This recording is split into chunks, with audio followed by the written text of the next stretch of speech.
Hello. Hello. Oh, wait. Hello. Hello. Hello. Welcome. We're a few minutes late because my brother was late. This is what I get for asking him to come over on a Sunday afternoon to Super Bowl Sunday. Super Bowl Sunday. So our church does like a really big Super Bowl party, and they have a few services all weekend. And we decided to go to the earliest one today because the other ones get crowded, and I feel like, since we normally go there, it'd be good to go to the first one. Well, we got Mike up really early, and he's not thrilled. He likes to sleep in. So I think that was his way of boycotting a little bit. Made me sweat. No, basically, I was sleeping when you asked me if I was coming, and then I laid back down without setting an alarm. That was my problem. This is fantastic. But this is kind of how today is going to go. I do not have anything that I'm teaching. This would be very different than my other lives. I just thought it'd be fun to kind of have a virtual crop. So we're just all crafting and hanging out and talking. I guess what made me think of doing this is I'm trying to I don't want to say get more balance because I don't think any of us have balance in our life, but I'm trying to kind of course correct how I spend my time. And I want to do more things on the weekend that I enjoy doing, right? Well, one thing I enjoy doing is just crafting, like in this simple way, gluing die cuts together, things like that. Nothing elaborate, just something for me. And I thought it'd be fun to do that virtually so that we can all talk and chat. So I've got a t-shirt on, pajama pants, my hair back. You want to say hi, Lila? Lila's here. My husband's at the golf course. There we go. I'm wearing my shirt today. This shirt, I have it linked in the supply list. This shirt is in honor of Christopher Allen's husband, who unexpectedly passed away a few weeks ago. And this was his favorite expression. And he's selling these shirts they're going to do a memorial in Dr. Robert Michael's honor. So that's what this shirt is, a very special one. And I think the color is fantastic. The quote is fantastic. Are you going to craft today? Yes. Are you going to crochet? I'm gonna probably make a card. She might make a card. There we go. So anyway, very, very casual day today. I'm going to do this some Sundays, not every Sunday, just whenever I have a Sunday free. And I will probably bring a friend, phone in a friend.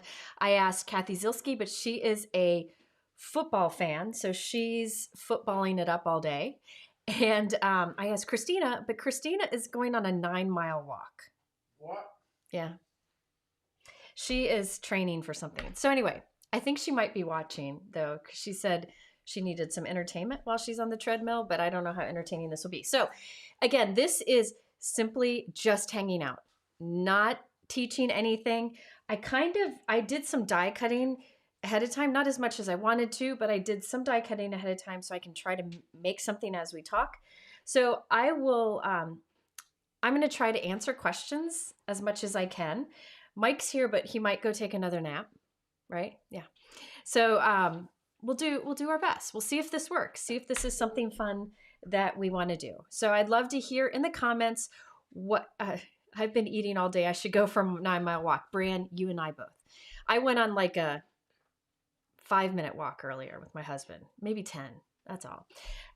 If you in the comments, let me know what you're working on today. I know a lot of people are saying they're finishing up their projects from yesterday from the scrapbook cards and today event that was yesterday.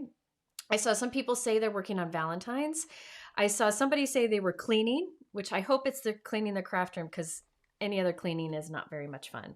I think that's it. So I'm just going to be playing, and I'm going to be here as long as I have energy, I guess. I have people coming over tonight to watch the football game. Go Team Taylor. I don't really care who wins. Good for her. She's making me do the cooking too. Oh, Mike's making dinner. He's making dinner for everybody. I feel taken advantage of. He feels taken advantage of. Yeah. Whatever, right? Can I craft with you? Yeah, but let me get started first. I don't know. I got to figure out what I'm doing. I don't know what I'm gonna We make. need a lilac ham. Yeah, we do need a Lila cam because Kathy Zilski has had the Franklin cam, like of her cat for a while, but then her cat kept coming in the craft room. I could have a cam with you set up over your desk over there. That'll be cool. There we go. Okay, so let me see. I prepared some things. Let me show you what I was wanting to use. I've had these and I've been wanting to use these. Let me see if I can switch to overhead. There we go. I've been wanting to use these dies from Spellbinders. They're all messed up. Hey Mike, I sent you a picture. Any way you can put that up? Oh, somebody asked if we can introduce them to Oh, Mike, you want to say Mike, hi? come here. Oh, he's gonna kill me. He does not. He doesn't people. You're in the corner. There's Mike. Mike is shy. Mike's shy. So that's about as much as you get. Mike is shy, but he's funny. Somebody asked why Lila made a face when I said Mike was cooking.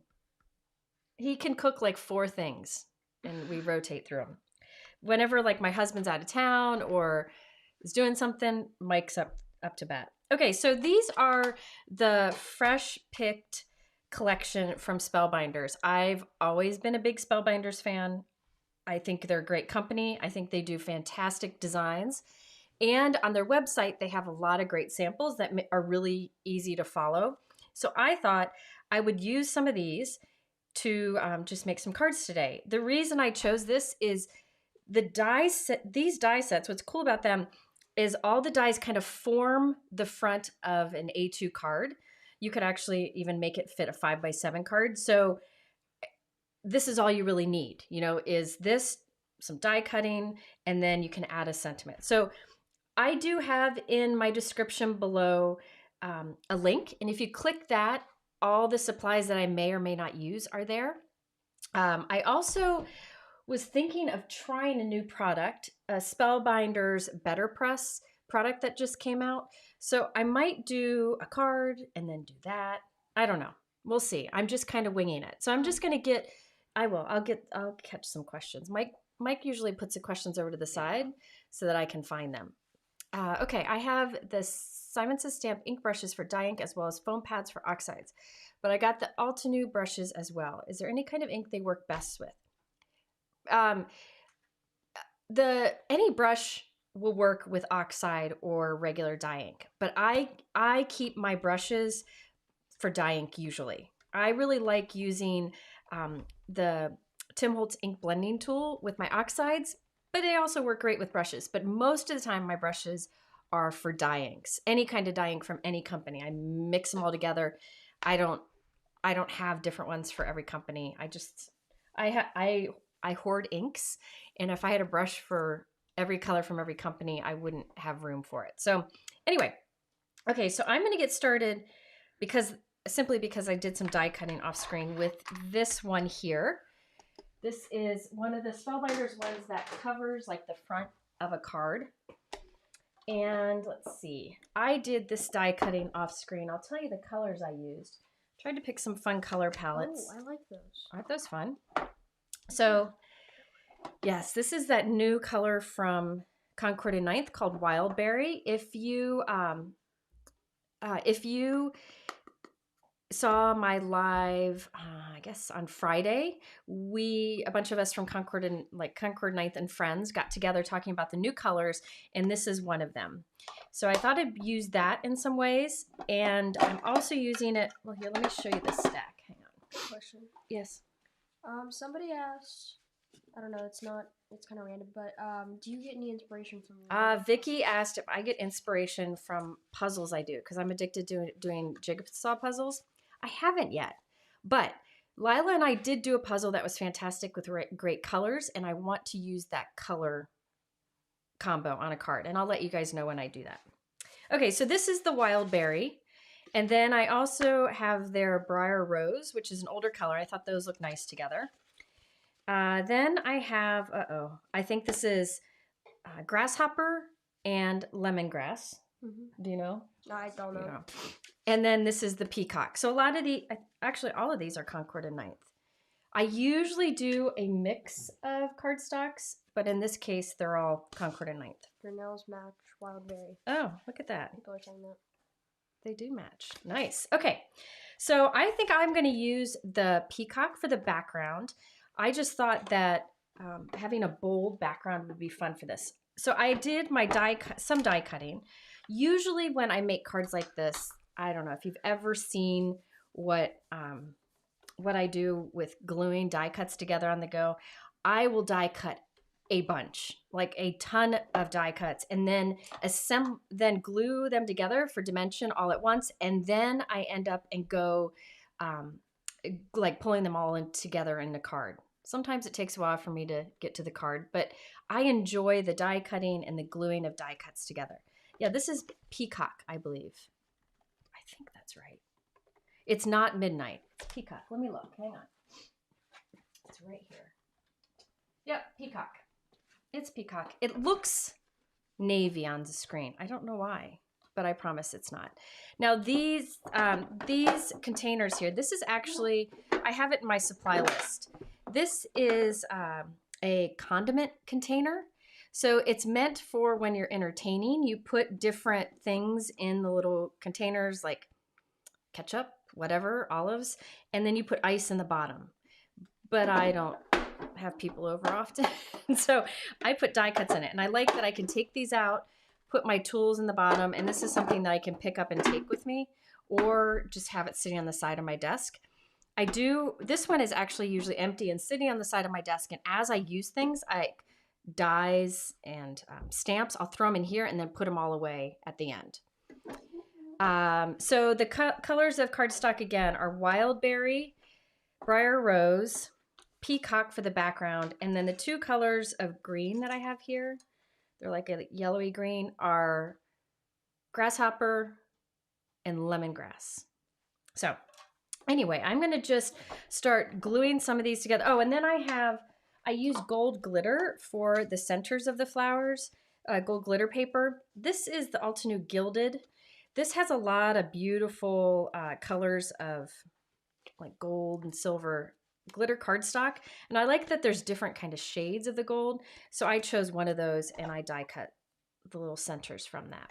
So just a little pop of glitter. Yeah, so all of this cardstock that I'm using on this card happens to be from Concord and Ninth. If you're looking for the supply list, if you look in the description below, if you open the description below, you might have to click more, then there'll be a link for where you can see the supplies, and I'll update that if I don't have something there. It's also pinned at the top of the chat. So let's see. Okay, Mike, Shari's here. She said, hello, Lila. Shari is one of Lila's favorite friends. Wanted to take suggestions about what you should craft. Oh. Yeah, I've been seeing a lot. Oh, somebody said, what about a birthday card with balloons in the same color you were using? Well, let me show you something. Oh, she's going to get some. I thought she was going to be crocheting, so who knows? Where are you gonna sit? Who knows what's going on? It's a mess in here, so it'd be great if she could find a spot. Oh, there's their card. So I actually made this on a few lives ago, but that reminded me of somebody saying to make balloons with the color combo. But that's a good idea. Yep. Should try that. You could do that. She's a stamper. She likes to stamp. I like to die cut. Oh, she also loves to stencil. The link it's not clickable. Let's see here. Let me find it. Oh, I don't know why. Let's see here. Hold on. I'm working on it. You know what? Mike will have to come do that. Mike? Yeah. Come help. Mike's supposed to be our tech guy, but I think he's getting a snack now. Here, I'll fix it. What? The supply list wasn't working. I got it fixed. It should be fixed now. Where Sorry are you about gonna- that. Where are you gonna craft? I don't know. Pick a spot. I'll be right back. Hang on. There you go. Now I got it pinned. There we go. Yeah, go ahead. You want to... Mike will help you out with that. Oh, Okay. There's a new link in the description, so you might have to refresh for that. Sorry about that. I was trying to be casual. That's what I get. Christopher is here. Yes, I was telling them about your wonderful husband, and I have information on the shirt and his memorial in the description or in the supply list. So please check that out. We love you, Christopher. All right, so I'm just going to be gluing things together, and I will look up every once in a while and see about questions. Vicky asked, my cardstock behind me. I get a lot of questions about the cardstock behind me, so I'll go ahead and talk about that first. I know I will try to catch the questions. Lyle's pointing out questions, but I'm not coordinated enough to do too many things at once. He's saving the questions, so hopefully I don't miss things. The cardstock behind me. So the cardstock behind me, I had that built because I needed to make better use of my space here. And I realized I had certain colors of cardstock that I used a lot. And I wanted to have like more on hand of that because, you know, if there's a zombie apocalypse, I need all the colors of cardstock.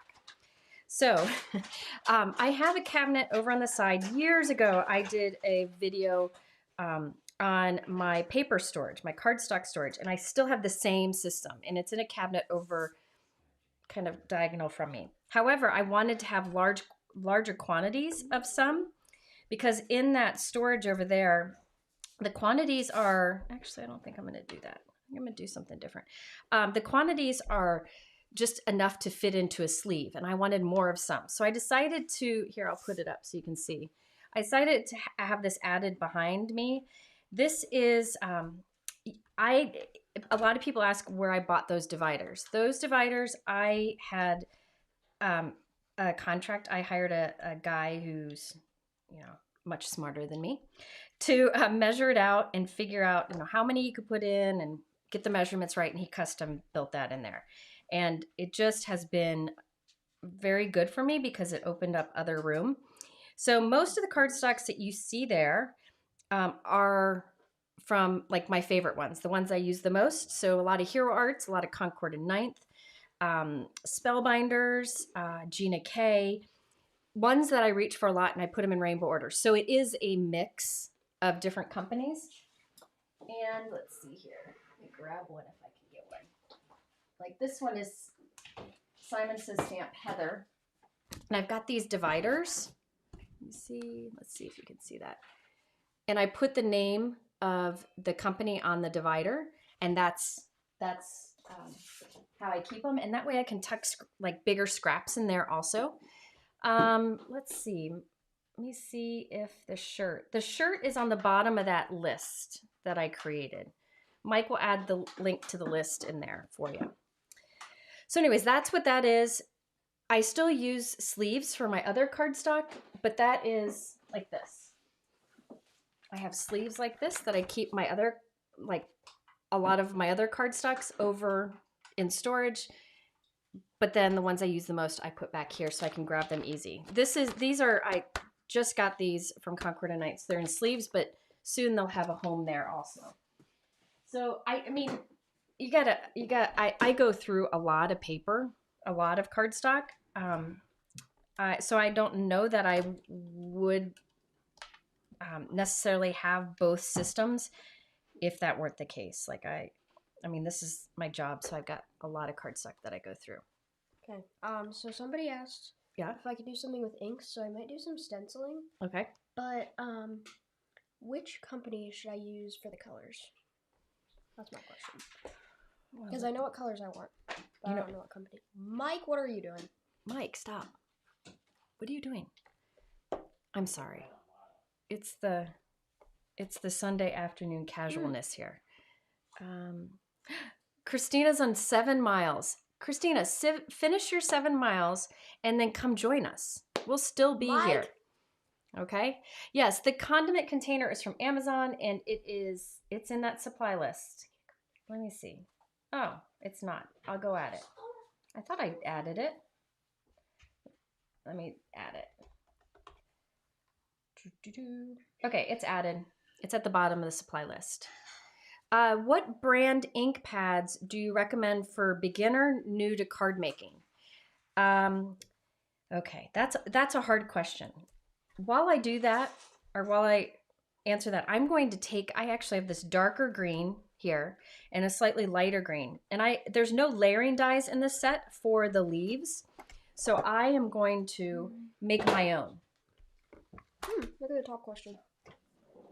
Yes, we will get to that one next. So I'm going to cut my own here. These aren't very good. I don't know where all my good scissors went. What was the question I was just answering? Oh my goodness. What company inks? Good ink. Oh, good ink for beginner. Okay, there are a lot of great inks out there. That's the dilemma and the blessing, right? For good general colors, like a good basic color rainbow kind of thing, I really like Gina K. I think she has done a fantastic job thinking out what colors are best, to have in your collection. And then you can always, add more. And she's adding more to her collection too. So I do think that hers is a great starting point. They're great inks. She's got cardstock to match. She has some envelopes to match. And I think it's just a great one. And Gina's fantastic too.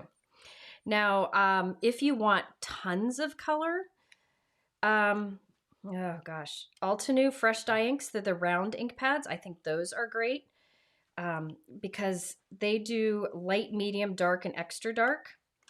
I also, so you can, easily do layering with them. Pink Fresh has good inks. Really, I encourage you to just look and see which companies have the colors you like. And honestly, I don't think it's necessary at all to stick to the same company. Mix and match. So just grab whatever brand or whatever color you like from whatever brand. I don't think there's any reason to have to stick to one. And so I took the darker green, and from the lighter green leaf, I cut out part of it and layered it together. So it looks like it was a layered die set, but really isn't. So these kind of things take a little bit of time, but those are the little details that I really like. Yes, Angie and Rachel, a lot of votes for Gina inks. Oh, I thought I spilled my water. Let me see if a lot of people are asking for the dividers that I have back there. I don't know. Let me see if I can find them. Do I just pick any ink for my cards? You can pick any ink. Just grab some. You can do whatever you want. Choices. Okay, I'm adding those dividers to the bottom of that list. They're actually meant for magazines, like dividing magazines, and they're the perfect size. Now, the inks that I was just mentioning, those are firm pad inks. So let me grab some here. So if you can, I don't know if you can tell by looking at this. This is a firm pad. You can look, it almost, to me, it looks like linen. People refer to it as a felt pad, but it's firm. So it almost looks linen. Most dye inks traditionally were that. And that's what I'm kind of used to. A lot of people are used to. Companies since then have come out with these foam pads. Let me see here. And if you press it, you can see it's like very spongy. So it's very, it gives a bit more than the other. So you gotta, when you ink with these, you gotta be a little lighter handed when you ink because they're so juicy and have such a soft ink pad. So it's really up to you. I mean, everybody has a personal preference. You can maybe say in the comments, do you feel more comfortable stamping with a firm felt pad or a soft foam pad? I use both because, again, I go for color, but it really is just a personal preference. I just kind of know that when I use this, I can ink firmly. When I use this, I ink lightly. I don't know, but I'd love to hear what you all, do you like the foam pads or the firmer felt pads? Vicky, you have a very good point. Usually foam pads dry out faster. Not necessarily dry out faster, but I don't know this for a fact, but this is what it seems like to me. I feel like the foam pads don't hold as much ink, so you need to re-ink them more often. However, they hold a good amount. They are softer, so you can get more ink out of them when you ink up a stamp, like more ink comes off of them. Does that make sense? So really it is a personal preference. If you do any foam ink pads, I do recommend getting the re-inker right away. Yeah, Brenda said keep the refills handy. I agree with you on that. So you can see some of the preferences there. So if you're new, you know, look at what some others say there. And if you're really unsure which one you would like better, I would get one of each and try whichever one, or you know, give them both a fair shake. Oh, I'm frozen, Mike.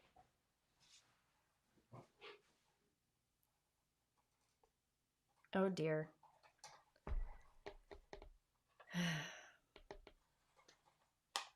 Don't add another camera. That will just confuse things. Oh shoot.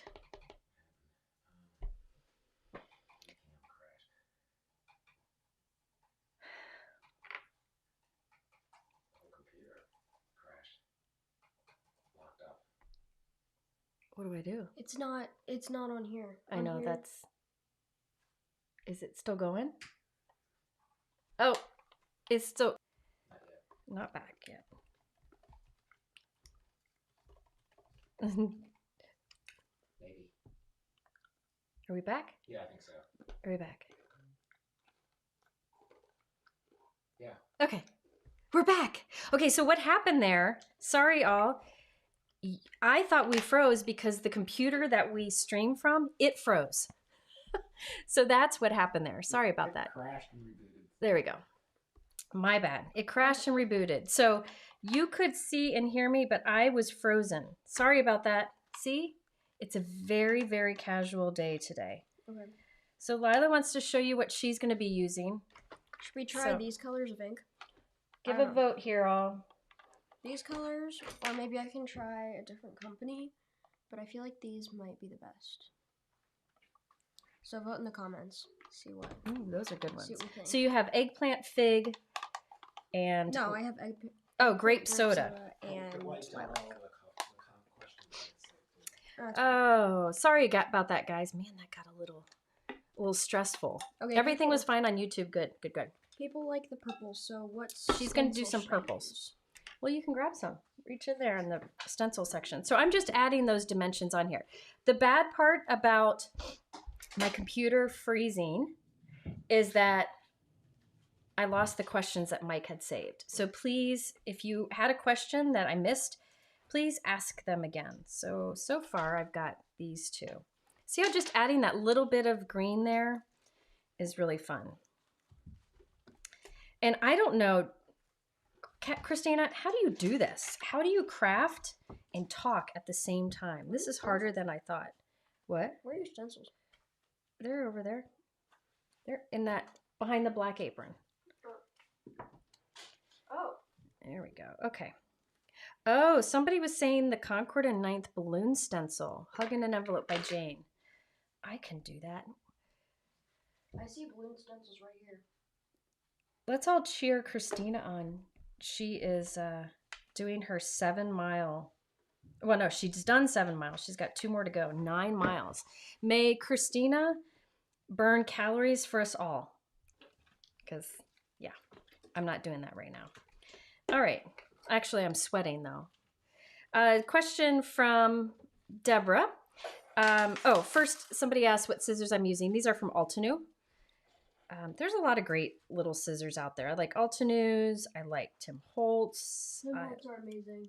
Christina. Lila just said Tim Holtz has amazing scissors. We literally use them every day. We use them every day. It's true. All right. Somebody asked how I store my inks. So my inks are in containers from Organize More. Organize More is an incredible family business that I have been using their products for so many years. And I have built into my cabinets the Organize More container. So I'll have to show a picture. Maybe I have a picture on, I think I have a picture saved in my stories highlights on Instagram. They are built into, like, have you ever seen in a kitchen where there's like a spice? I don't know if, there we go. You know where there's like a big spice drawer that you pull out and there's shelves on both sides of it? That's what I have big with shelves of ink on both sides. So they're Organize More built in. Organize More containers built in. All right. Yeah, Heidi said, just pretend we're in your family room. Well, I'd rather you be in my craft room because my family room's probably a mess. That's my thing. Okay, so I need to figure out how to glue these together. There's like they're kind of designed to fit together on the front of a card panel.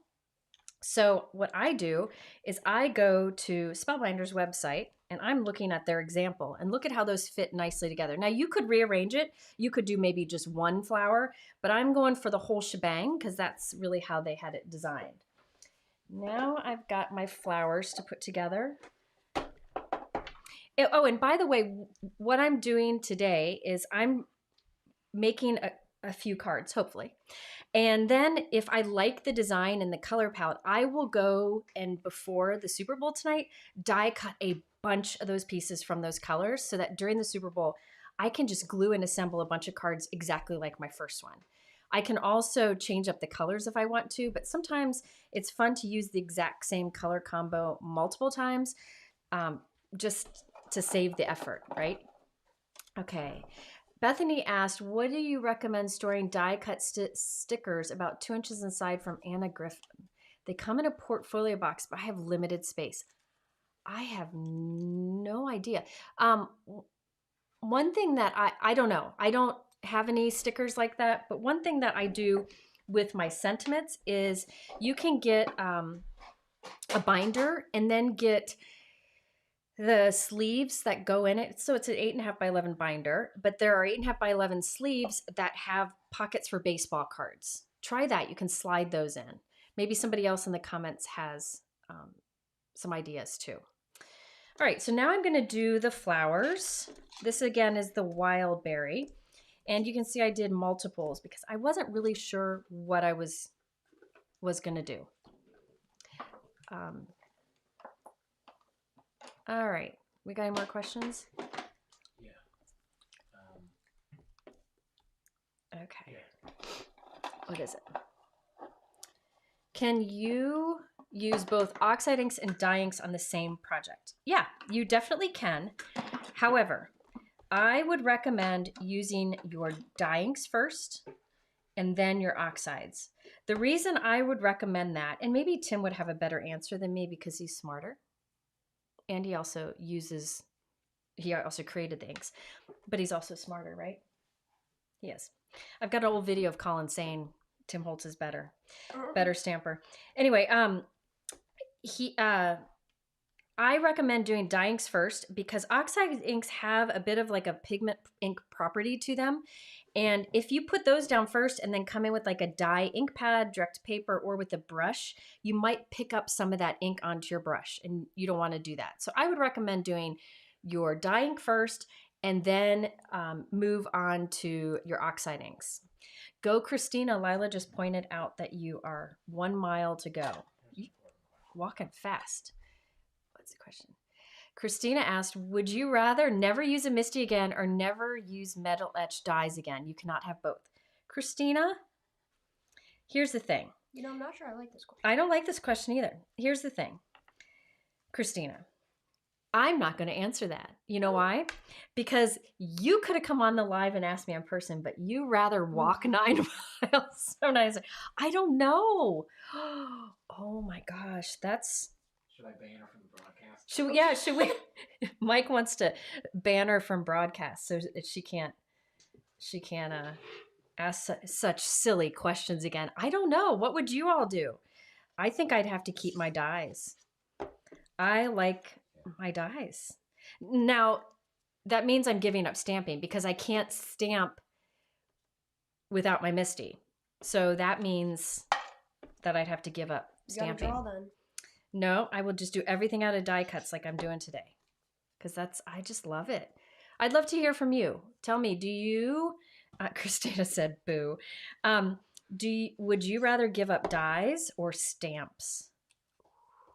Yeah, it is not a fair question. You're right, Patty. And you know why she asked it? Because she knows me well enough to know that that's just going to kill me to have to give up one of those. It did. Jennifer, I wouldn't answer the question either. I agree. See? Nicole, yep, see? Hi, Megan. Megan, you did great yesterday in the scrapbooking cards today. People are getting smart. People are like, we use like the block stampers. Yeah. Oh. Yeah, you all are smart. It seems like a little bit of both. That's interesting. Yeah, I'd give up stamps. I'd rather give up cheese, and I love cheese. Little Lane Crafts with Rachel, I agree with you. Let's give up something else. Why does it have to be one of those things, right?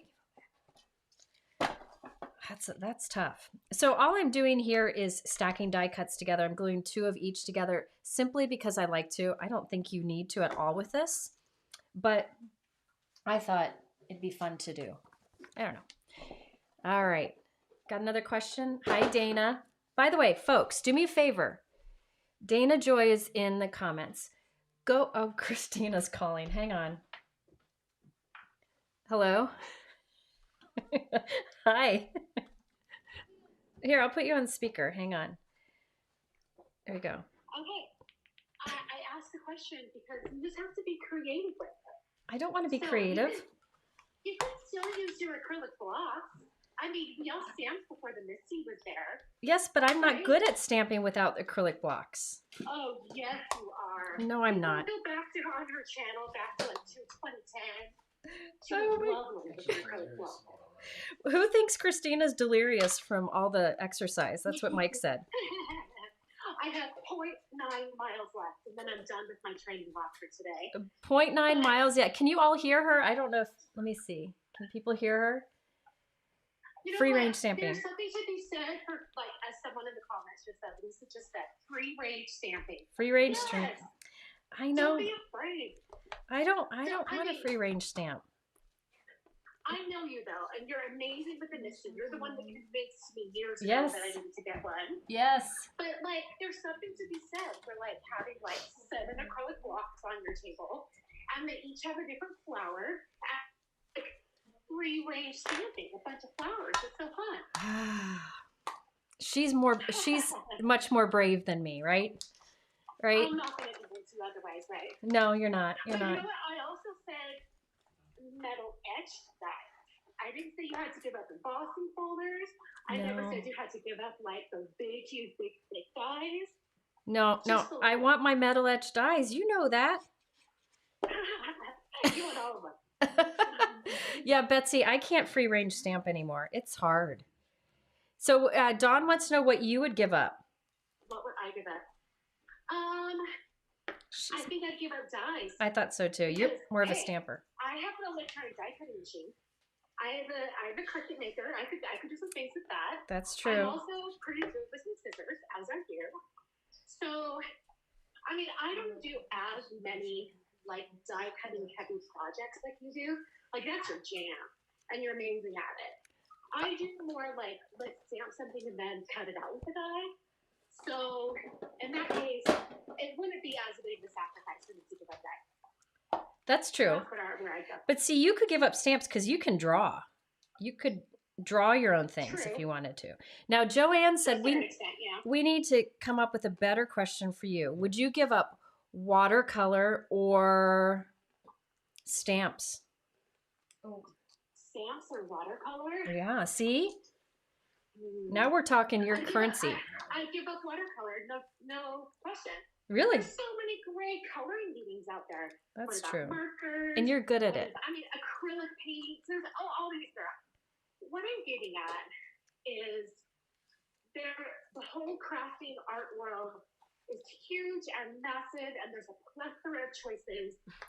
And yes, we find what we love and we stay there. But also, there's so many great things to explore. This There is you go. true. And maybe, as someone said in the comments, this oxygen is getting to me. Yeah. Too much oxygen. Too much oxygen. I'm hoping everybody can hear. Okay, some people are asking watercolor or Copics. Watercolor or Copics? That's hard. That is harder. And by Copics, I assume they mean all alcohol markers. Yeah, all alcohol markers. How about all markers? Ooh. See, that's harder. That's like picking between two babies. Yeah. I can't do it. You asked me to. Ooh. Maybe Copics. If they never existed, I think of all the money I'd save. This is true. Maybe Copics. just because like that's a very specific thing. There's other types of markers I could do, but they can't do the same thing. That is the trick. That's That's true. hard. That's true. I never said my questions would be easy. You hit me up with a hard question. So somebody asked what Lila would give up. For Hold which on, one? you're breaking up. What was that? Oh, they asked what Lila would give up, so I was asking her. What, yeah, what what'd for she say? which question? Stamps or dies? I know what she'll say. Oh, no. Stencils or stamps? She loves herself a layering stencil set. Guys, I gotta say stamps. Stamps. I love stencils. She loves stencils. See? I'm literally about to go do stencils right now. Okay. We set up I a can't hear her. camera. What'd she say? She said she'd give up stamps because she likes stencils. Really? Yeah, true. You know what? She's right. Aisha's right. These are very depressing questions. That's true. We set up a camera. Well, good over thing it's just hypothetical. It's not true. Yeah, well, yeah. We're not giving All up right, anything. Well, thank you. Thank you for helping me through this next quarter of a mile. Okay, well, We got like 3/4 left. if you all think Christina should join us next time instead of exercising, leave it in the comments below. Now we got questions. I like these. Well, go finish off, Christina. Have fun. All right, I will keep watching. See you in the comments. All right, love you. Bye. Bye. That's funny. I figured she might call in. I've been known to do it to her. So, chocolate or wine, I'd give up chocolate. Yeah, I'm not a big chocolate fan. I mean, I like it. Don't get me wrong. But See what I had. okay, Gracelyn asked, when you do a lot of die cutting, which die cut machine do you use? I use the Anna Griffin Empress. That is my baby. I had shoulder surgery back in September, and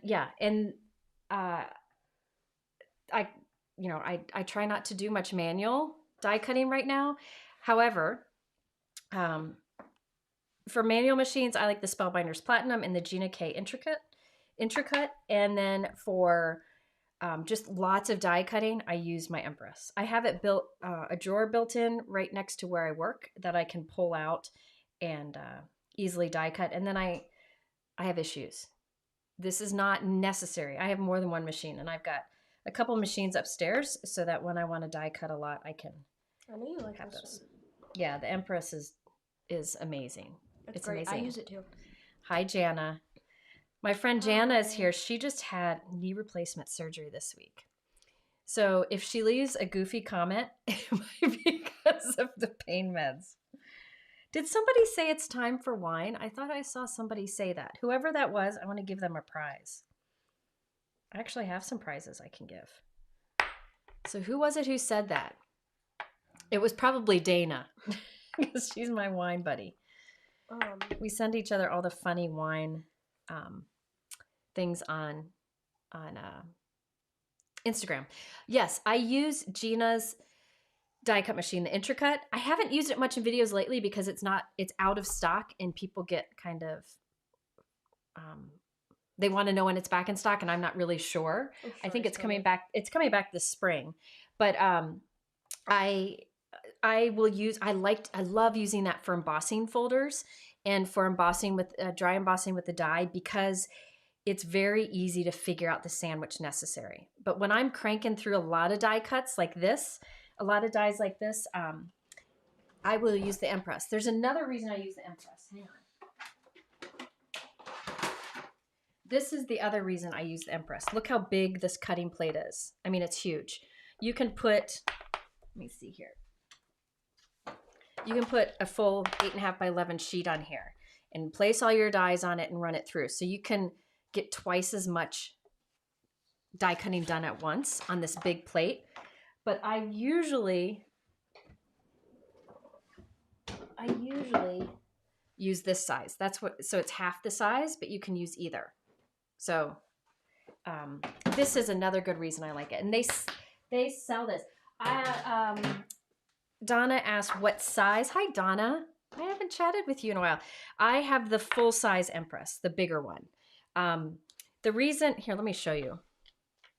I'm not sure I'm going to get any crafting done, but that's okay. Maybe that's what I do. Maybe I just chat with you all. Let me know. Would you guys prefer I just talk, or kind of talk in a distracted way and glue things together at the same time. Okay, so let me know. But here I have this is the regular Empress machine. There is one that's a little bit smaller. The little bit smaller one is still great, but it's not big enough for your big, like your big background dies. Okay, so this is wide enough. Let me turn it on the side. Hang on. It's wide enough that a lot will fit through it. Let me unplug it. So, hang on. Hi, Tanita. You started to tell us whether. Where's Tanita's question? Scroll. Hold on. She said I started to say something earlier. See, this is my problem. Oh, Dana. Yes, remind me with Dana, but let me finish. No, first. Okay, Dana Joy. Sorry. Dana Joy is one of my favorite human beings. She's in the chat here, but don't tell her I'm saying all these nice things about her. Dana is unbelievably talented and kind and funny. And I was teaching an event for Hero Arts, and she did like her first live teaching at an event for Hero Arts, and she was so good. And so we had her do a live class day event over at Online Card Classes, and she nailed it. And I just think she's a great human being. Please go subscribe to her. Can you look up, I think it's Joy Creations. See if that's what she is on YouTube, Mike. Got Joy Creations? Or Brianne, if you're here, can you put it in the chat? She's starting to do lives, and they're just really good. So I really, really encourage you to check out Dana Joy. Oh, look at, she says I'm going straight to her head, Jennifer.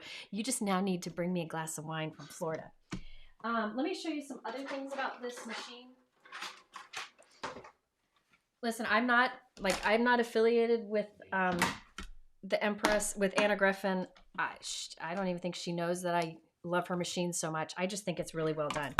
There are different size plates available. Oh, Kelly, thank you. Thank you. I'll take Lila to get a cupcake or something since she's helping me. Okay, I think people put Dana's comment or channel in the comments. So she's also beautiful, which is really annoying that she's nice and beautiful. Anyway, there are also, let's see, Lila says she is. There are different size plates that go with this that you can get with this. I'm just getting them all out.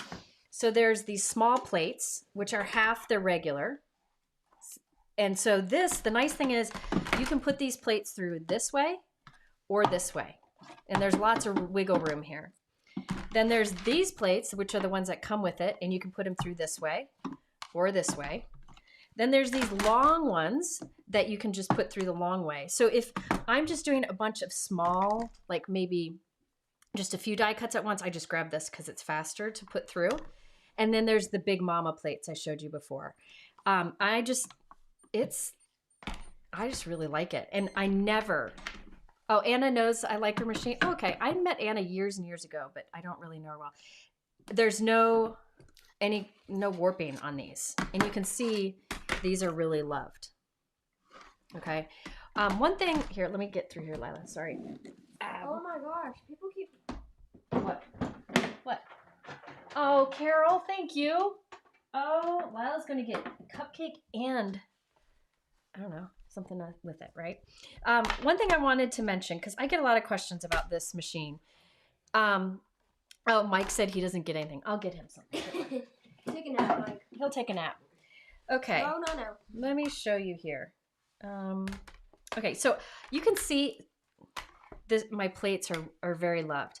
So there are a couple ways you can use this machine. Sorry, I didn't mean to go into this, but I really think it's such a great machine that can be used in so many different ways. So with the Empress, you need 2 cutting plates and a magnetic mat, okay? Now, all you do is and the 2 cutting plates are the same. I keep one clean, and then I put the magnetic mat on it, and then one that I can cut into. Now, you can do your die cutting one of 2 ways.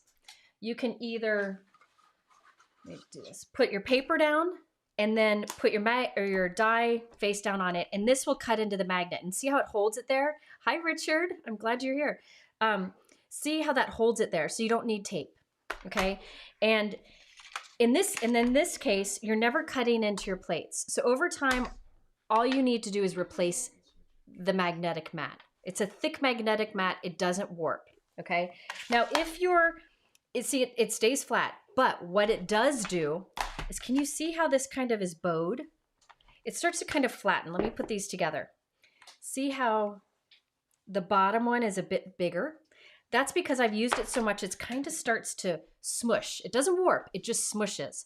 But what I do in that case, when it starts to smush, this can still be used a lot. I bring in the metal shim that comes with it. So I have a cutting plate, metal shim, and then this, and that gives a little more pressure because the magnetic mat is starting to flatten a bit. And you can get a lot of life out of this. Okay, so that's one way you can use it. And thank you, Terry. Oh, I like it. Wine and cupcake. Now you're talking. Now you're talking.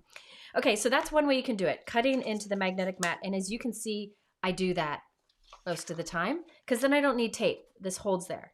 And yes, replacing the magnetic mat, Vicky's right. Replacing this is cheaper than replacing the plates. So I buy a few of these every once in a while. You can actually use both sides, but the other side isn't as magnetic, but you could use it if you want to. And Patty said this gave a super chat for Lila for being a super co-host. Thank you, Patty. Okay, the other, now if I want to, so the other way you can use it, Christina gave, go buy chips for Mike. Yes, we will. The other way you can use it is put your die on the magnetic plate like this, and your cardstock on top, and then the plate. And this will cut into your plate. Now, you can do that way if you want to. You can also just place your paper onto your cutting plate, tape your die in place, and then put everything on top. You can cut into that. Either way, cut into either. The reason the only time I really do that is if I have a die that is super intricate. And I feel like when you cut into the plate, it kind of cuts through a little bit better, but it's very rare. You can see I don't use it often. In fact, that was just probably an accident that I did there. The other reason so most of the time I cut into the magnetic mat. The other thing that I like about cutting into the magnetic mat over the plate is when you cut in the magnetic mat, there's a bit of a give to the mat that kind of self-heals, it seems like to me. And so the die kind of pushes into the magnetic mat and actually seems like it kind of rounds the corners a little bit, like gives like a rounded edge to your die or die cut. Also, I feel like it defines those cut lines a bit better. Here, let me do a comparison real quick, just so you can see. I don't know. Oh, Mary and Martha. Oh my goodness. There's somebody up above it too. We're gonna have and Wendy, thank you. You're all too much. We're going to have a party. Let me show you a comparison between cutting and the two. Okay. Thank you. Well, I don't think that's going to work today. We might have to do that next time, Lila. We're not prepared. It's the super chat train. Martha, thank you. You're too kind. You're too kind. I'm going to do a comparison here just to show you the difference. June asked, if you cut into the magnetic plate after time, will it mark up your paper like cutting mirror cardstock? I have not noticed that. However, if I ever am doing something like where I want the back to look pretty, you can put down a piece of thin typing paper, and that way the back won't get as cut up. Or you can flip it over and use the clean side. Totally up to you. Okay, so this is what you get when you cut into the magnetic mat. Now let me do it where I cut the opposite, just so you can see there's a little bit of a difference in the cut. Oh, please ask Anna if she can make one for Australian or EU market. I don't know. I will email them, but I recommend emailing them for sure. Christina finished her 9 miles. Yay! Yay, Christina. Okay. There's very little difference, but it's hard to tell. But there's a little bit of difference. This is the one cut into the magnetic mat. This is the one cut into the plate. I don't know. This cuts the indentations are a little bit deeper. You don't see it much here, but sometimes you do. So really, you can cut in either way. And as far as embossing folders with the Empress, I have found most 3D embossing folders, if you, actually, I don't usually use that on there. Most 3D embossing folders, if you skip a plate and put your 3D embossing folder in between one plate and the magnetic platform, it actually works. So, and thank you, Roxanne. You're all too much. My goodness. I'm gonna have to, my husband's at the golf course because it's beautiful here today. And so I'm gonna have to send him to bring us some treats on the way home. Please. How about that? Lila said, please. Yeah, I guess somebody said earlier there is no EU version of that machine. I don't know. Yeah, somebody said the magnetic mat gives a smoother cut to me. That is what I see. Yeah, it's a smoother cut. That's the best way to say it. Who said that? Somebody smarter than me. Deborah. Thank you, Deborah. I couldn't figure out my words there. All right. There you go. Any other questions? Can you dry emboss with the Empress? Yes. The Empress die cut machine does come with a flexible mat and instructions on how to do that. So yes, it does come with it. Honestly, I don't do it because I usually get out my Intracut or my Platinum for that. In videos, you usually will see me use a manual machine more because it's easier. The second drawer down has that, and it's easier to pull that up because it's not plugged in. How do you dry emboss with the Empress? I don't have that flexible mat here to show you, but there is an instruction manual that comes with the Empress. And if you don't have the instruction manual anymore, I would highly recommend going to the website. I'm guessing they have like for download or some instructions there. And that should help you. Yeah, the Empress is from Anna Griffin. And I have it linked below. They have it at Simon Says Stamp. They have it at Anna Griffin. It is a pricier machine, but anybody who has it in the comments will probably agree with me that it's well worth it. You can also sometimes get it on sale on HSN. So sometimes it'll be on sale on HSN. So that's what I got. By the way, I don't know if you saw me do this as I was chatting earlier. I wanted a third shade of pink. So I had the Briar Rose, the Wild Berry, and I wanted that center behind the gold to be darker, but I couldn't find a darker cardstock color in my collection. So all I did was take my Wild Berry die cut, which is the same as that back one, and I covered it with Wild Berry ink, which just made it darker. So that gave me this darker color. So now it looks like I have 3 shades that go together, but really it's 2 colors of cardstock, and I made one darker with ink. So if you're struggling with finding colors that go together, really you can let that go. You can grab 1 color of cardstock or just 2 and add some ink to it to make it darker or lighter. Yes, the Empress is kind of quiet. Yeah, it was, Sherry's right. The Empress was on sale on the Anna Griffin site recently. Ooh, I just turned it on. I don't know if it still is. Yeah, it was her anniversary sale, and it's rare when she has those on sale. Okay. Yeah, so sometimes it goes on sale on her site, but it's not very often. And somebody asked about 3D embossing folders. Yes, you can just skip one of the plates on that. Okay. Oh, somebody said it's on sale at Joann's right now. Penny, thank you. Mike's going to get some chips. Thanks to Penny and Christina. All right. I am going to now... I want to do something fun to the background. I'm going to ask you guys for votes here. So I have those flowers that I want to arrange on this peacock background. I wanted like a dark background. I thought that would be nice and bold. But I want to add something to it. So let's see if you, Martha. I'll answer Martha's question in a moment, but let me just show you the options and then you guys can vote. On this background, should I do tone-on-tone stamping with this Simon Hurley stamp? I kind of like that it's kind of a vintagey look in contrast to this kind of contemporary look. I thought that might be fun together.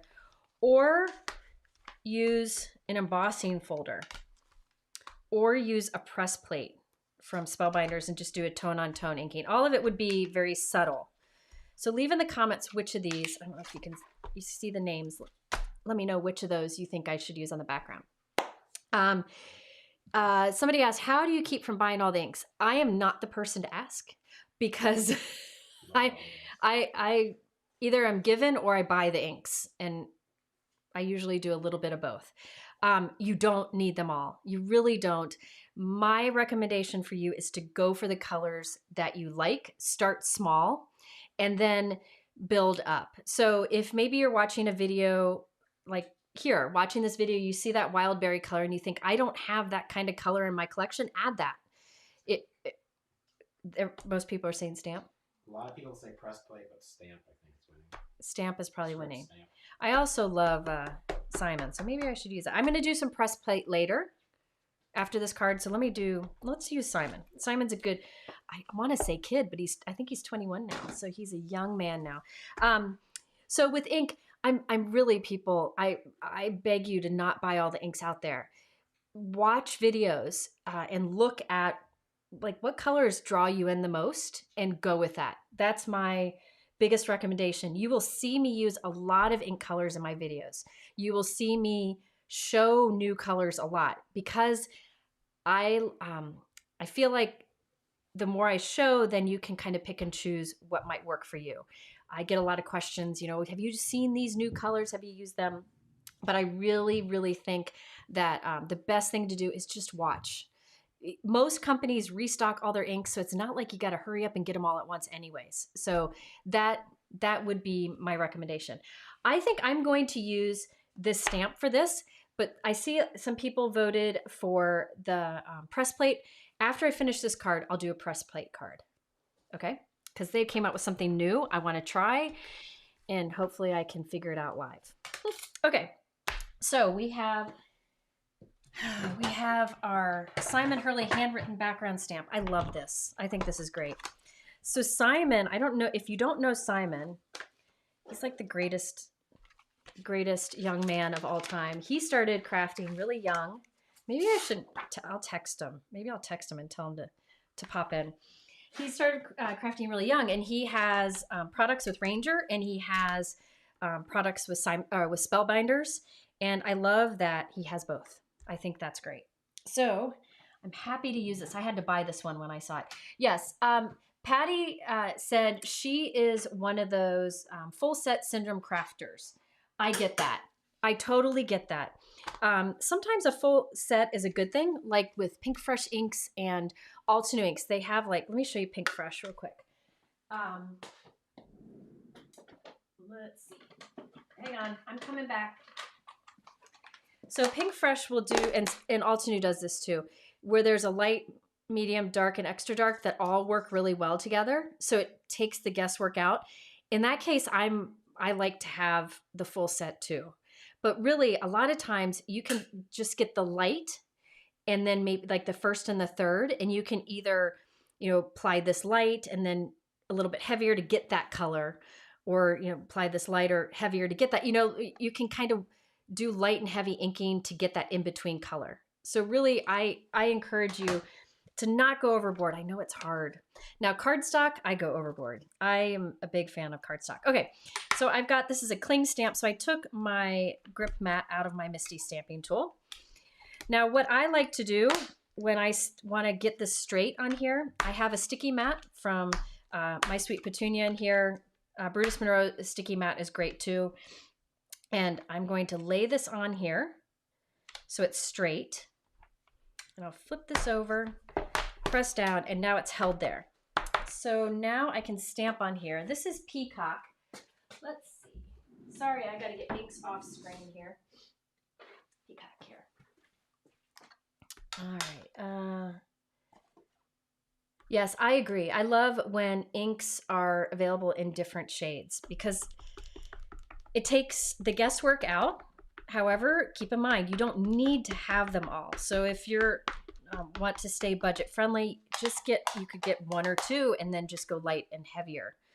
If you have a stamping tool like the Misty, you can stamp once for one color, stamp a few more times for a darker shade of that color. Somebody asked about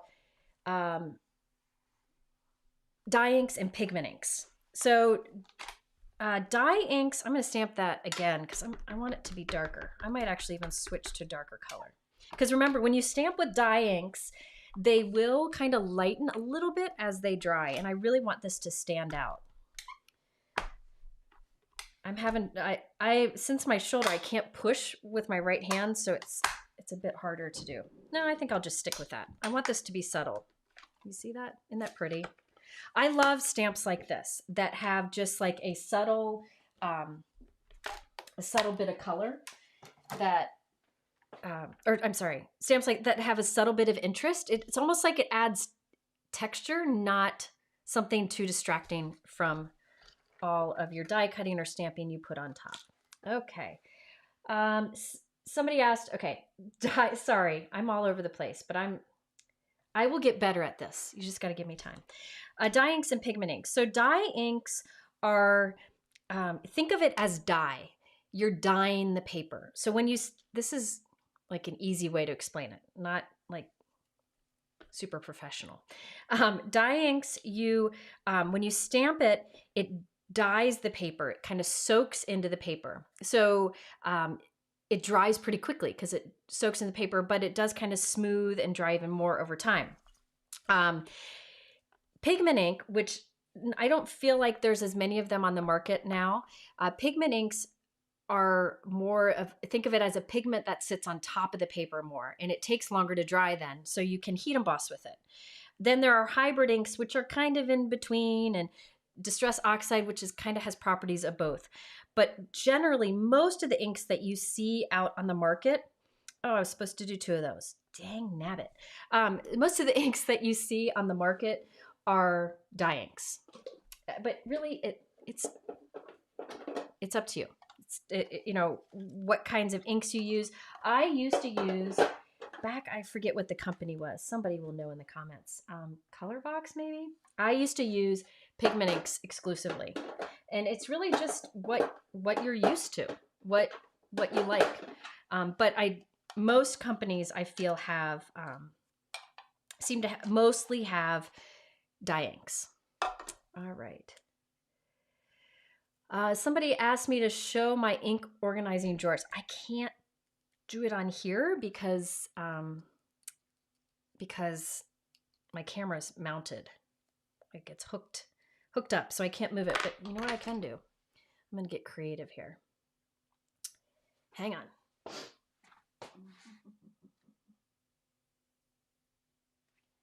Here we go. So here's a photo of it. So these pull out, and there's inks on one side and inks on the other side. So those are more organizers in there, and they're built on both sides. These are my fresh dye inks, which Lila, right before the live, was helping me reorganize. So they're not all organized over here, but these are all of my Hero Arts inks right there. So I have 3 pullouts like this, and it just works really well. Okay, Brienne said, if you go to my Instagram, it's the first slide in my craft room highlight. You can highlight things there. So anyway, yeah, that's what I have. Okay. Mike ran off on me, so I don't have my questions. Lila's probably crocheting over there. Next time, we're going to have a camera set up for Lila so that she can also craft live. She won't go on a 9-mile walk like some people we know. Right? Sure. Lila's going to help me with questions. Do you see a question on there, Lila? Mike's probably getting food. That's my guess.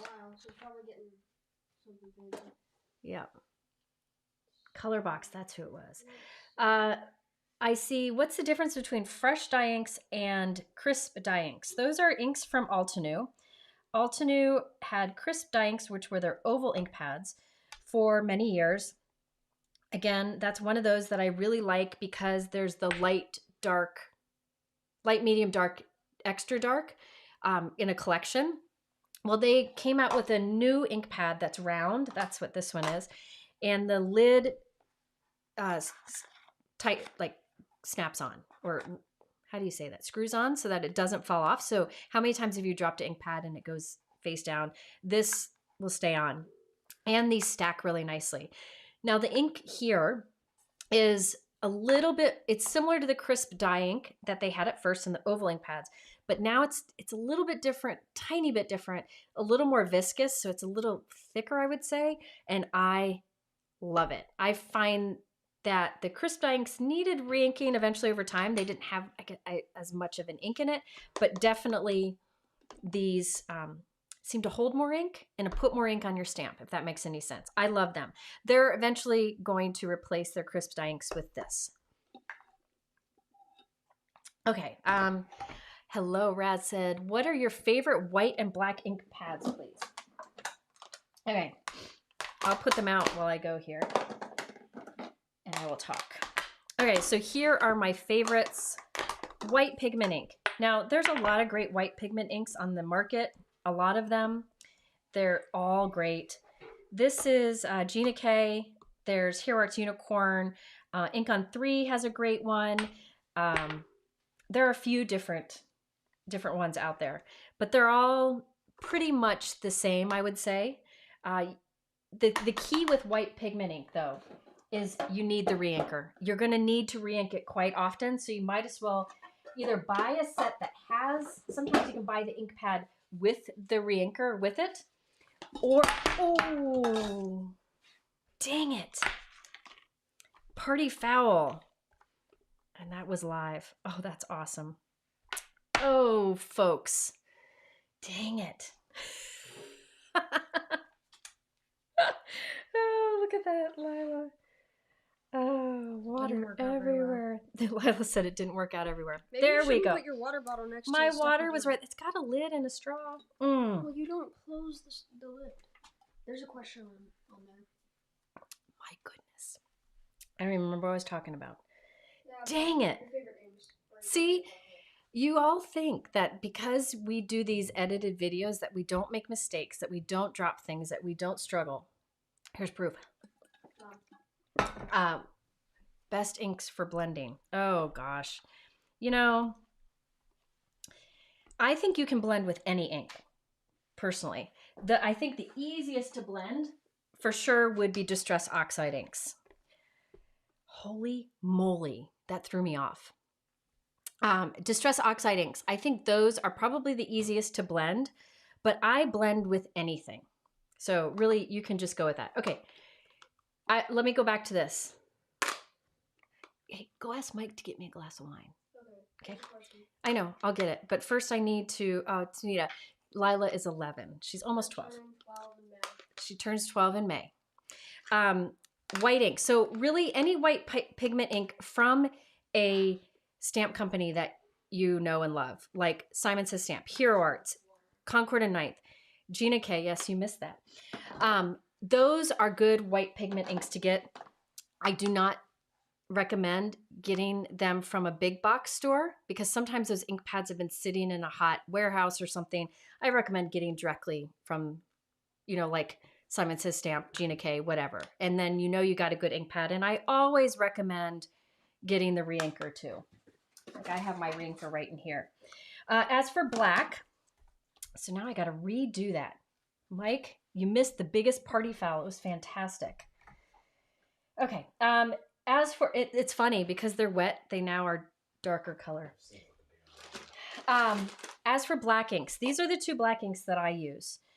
Here are Gina K, Amalgam ink. This is called Obsidian. It's super dark black.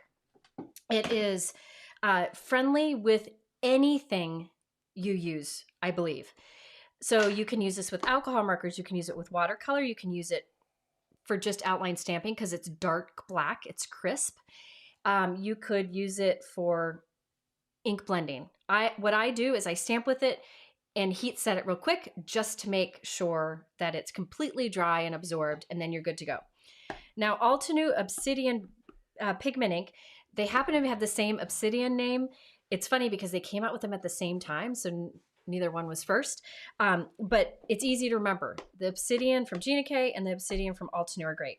This is actually a pigment ink. So we talked about pigment inks before, but this is a very fine pigment ink. It's got a firmer pad than most pigment inks.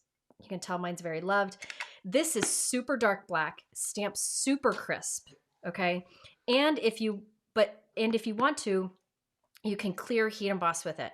The catch with this is it's a pigment ink. So remember what I said, it stays wet a little bit longer. It kind of sits on the surface of the cardstock.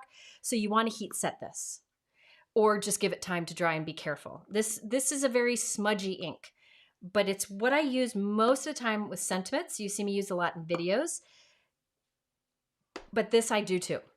But whenever I want to stamp an outline image and either color it or ink blend, I use the Gina K. So those are the two that I like for black ink. Now keep in mind, folks, there are so many great inks out there.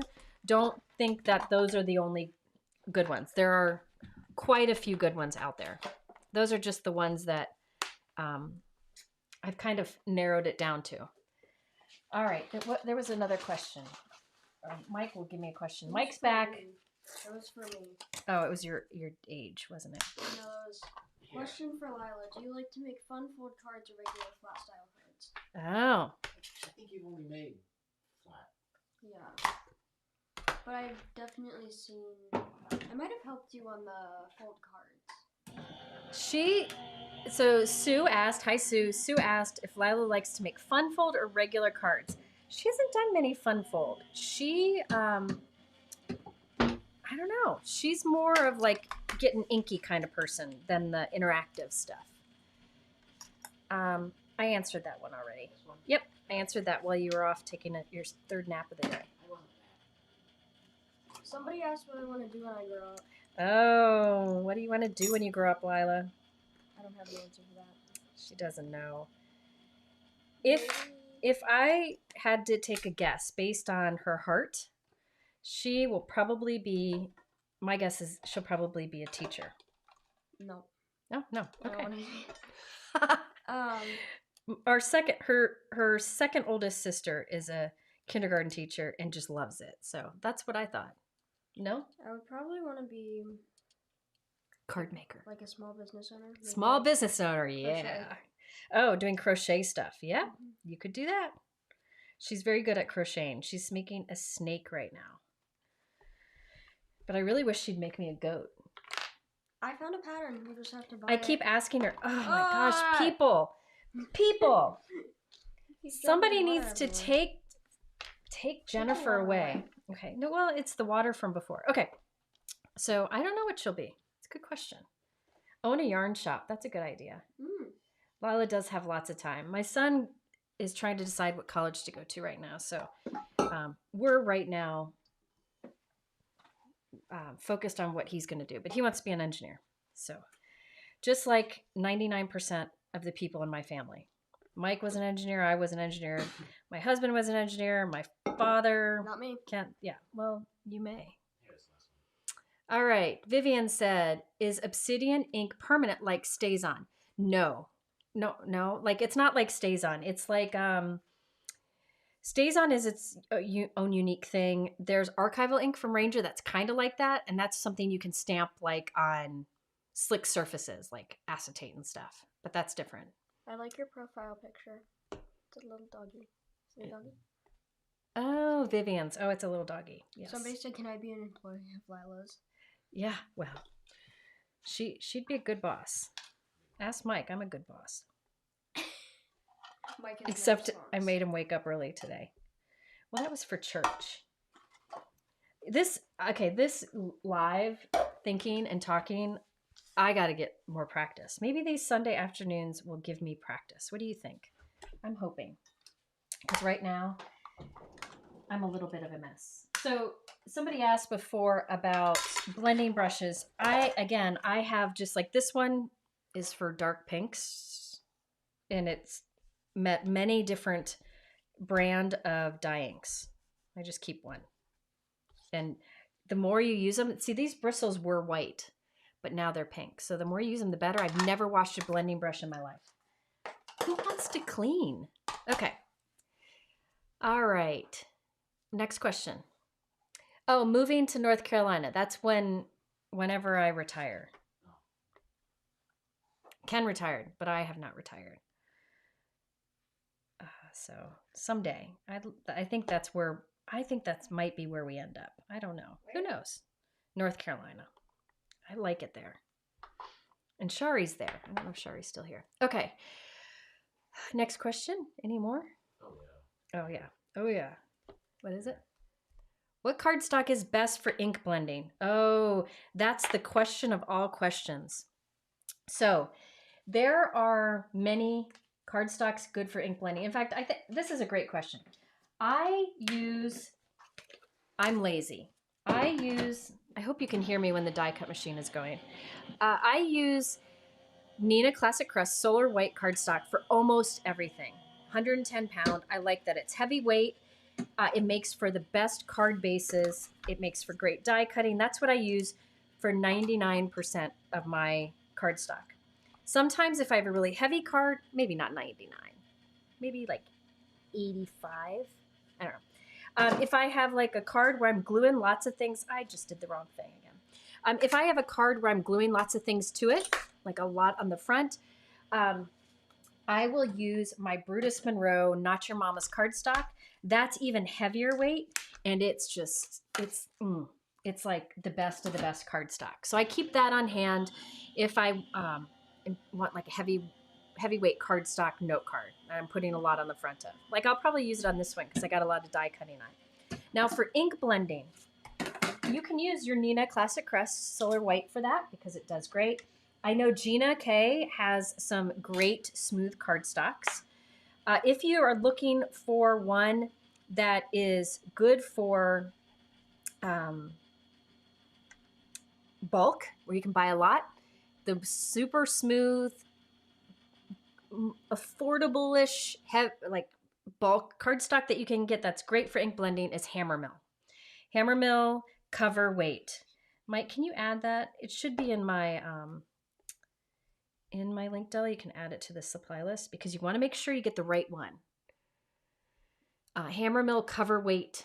I think it's 110 pound, but it is not as thick as Neenah Classic Crest, but it is wonderful for ink blending. It's also the one that I like best for foiling because it's so smooth. All right. Yeah, good thing it wasn't wine I spilled. That would have been really bad. You want to match the color of your Yeah, this wild berry is like a red wine color, isn't it? Okay, so now I can finish this. Goodness gracious. Here I thought I die cut stuff with some of those other dies, thinking that I would be able to do a few cards. That was not good. Hammermill 100, there you go. It's Diana's right. Hammermill 100, it's 100 pound, sorry. 100 pound premium color copy cover. Mike might be able to add that into the description or into the chat maybe. Somebody asked earlier about these Share Handmade Kindness blocks. These are my friend Bossy Jossie makes. She is a fellow crafter, wonderful human being. This is made of crystal, so it's heavier. I used to use like tile samples and stuff, and people just kept asking where I got them, and it was a gift from somebody who watches my videos, so I didn't know how to tell them where to get it. So I asked her if she would make these kind of paperweights. You can use anything heavy. Anything heavy you can put on there, but I really like the size of this. It's cute. But she also has it on this side. This one's acrylic. It's not crystal because that would be way too expensive, but it's bigger and it's heavy enough to hold things down while they dry. So either one. Those are from Bossy Jossie. Wonderful human being. All right, so let's glue these on. Yeah, these blocks are fun. But again, if you've got books or a paperweight or something, use what you got. Use what you have. Which one for foiling? Vicki, the one that I recommend for foiling and for ink blending would be the Hammermill. The Hammermill. All right, Mike, is there another question? Right here. Are the new Concord and Ninth cardstocks thicker than their originals? I don't think so. I think they're the same. I think they're 100 pound.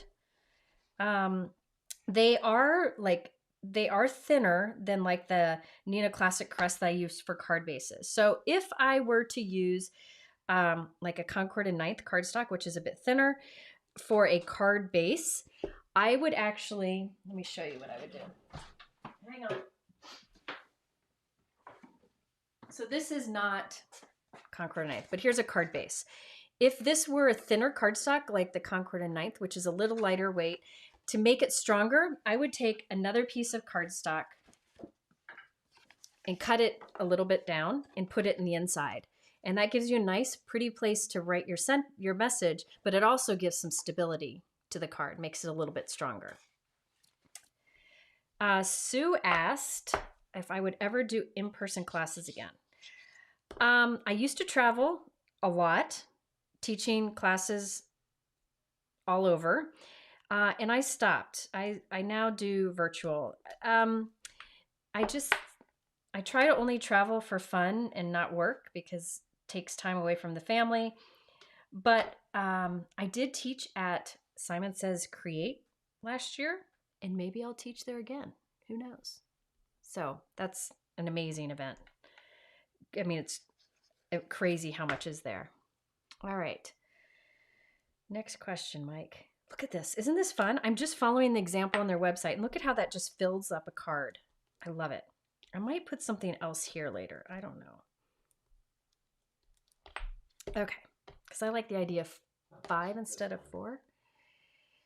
What are my magnetic sheets? Okay, so my magnetic sheets here, I've had these on my crafty gift guide. If Brianne's here, she can put the link for that video in the chat. They are, I buy them in bulk. They're from Amazon. They're thinner than, okay, so they're thin enough that they don't take up too much room, but they're thick enough that they're strong enough magnet to hold them on. Okay. You can buy some really thick ones and they're really nice. I know Lawn Fawn has some of those, Stamp and Storage or whatever, but those are really thick. And I found when I had a lot of those in a container, it just takes up more room. So I like this thinner yet strong option. And I tried out a bunch, and the one that I link in that crafty gift guide video is what I use. This particular one was cut from a bigger sheet. You can cut it with a trimmer, no problem. All right. So now we need a sentiment. I'm going to use this. You can see my little stickers are here. It's because I need a pocket to put them in. I don't have a pocket here. So I think I'm going to go with, I don't know. Let me just do a sentiment, and then I'll show you something fun with the Better Press because somebody asked about that. It's 3:30. Time flies. Yeah, I think I'll put a little something here. Yeah, questions about Better. I see Sue has a question about Better Press. Somebody asked before. I will talk about that in a minute. Somebody asked about, do you need to flip your plates with the Empress? Totally, you totally can, but I haven't had any reason. I mean, I think I do. Remember how I don't cut, I don't cut into my top plate. I cut into the magnetic plate. So this one probably gets flipped around. Yeah, it gets flipped around, but it doesn't matter. I don't have any warping with it. If you do get warping, I do have a video that shows how to remove warping from your plates. It's a handy little video. My husband has a cameo nerd discussion in it. So yes, a butterfly would be good. Paula, you're right. A butterfly would be great here. I have to find one though. So I'm going to just do, I think I'm just going to add the sentiment right now, and then off screen, I'll find a butterfly and then add that. And this way, so now I'm building this card. I'm putting a lot of thought into this, mostly because I'm having to think hard to talk and do this at the same time. But also, I will come up with a design I like, and then I can go make a bunch in that design. I could also, one thing I also like to do when I make a bunch of one design is leave the sentiment off and just have a bunch of cards like this. And then say I need a sympathy card, I can add a sympathy sentiment. If I need a birthday, I can add a birthday.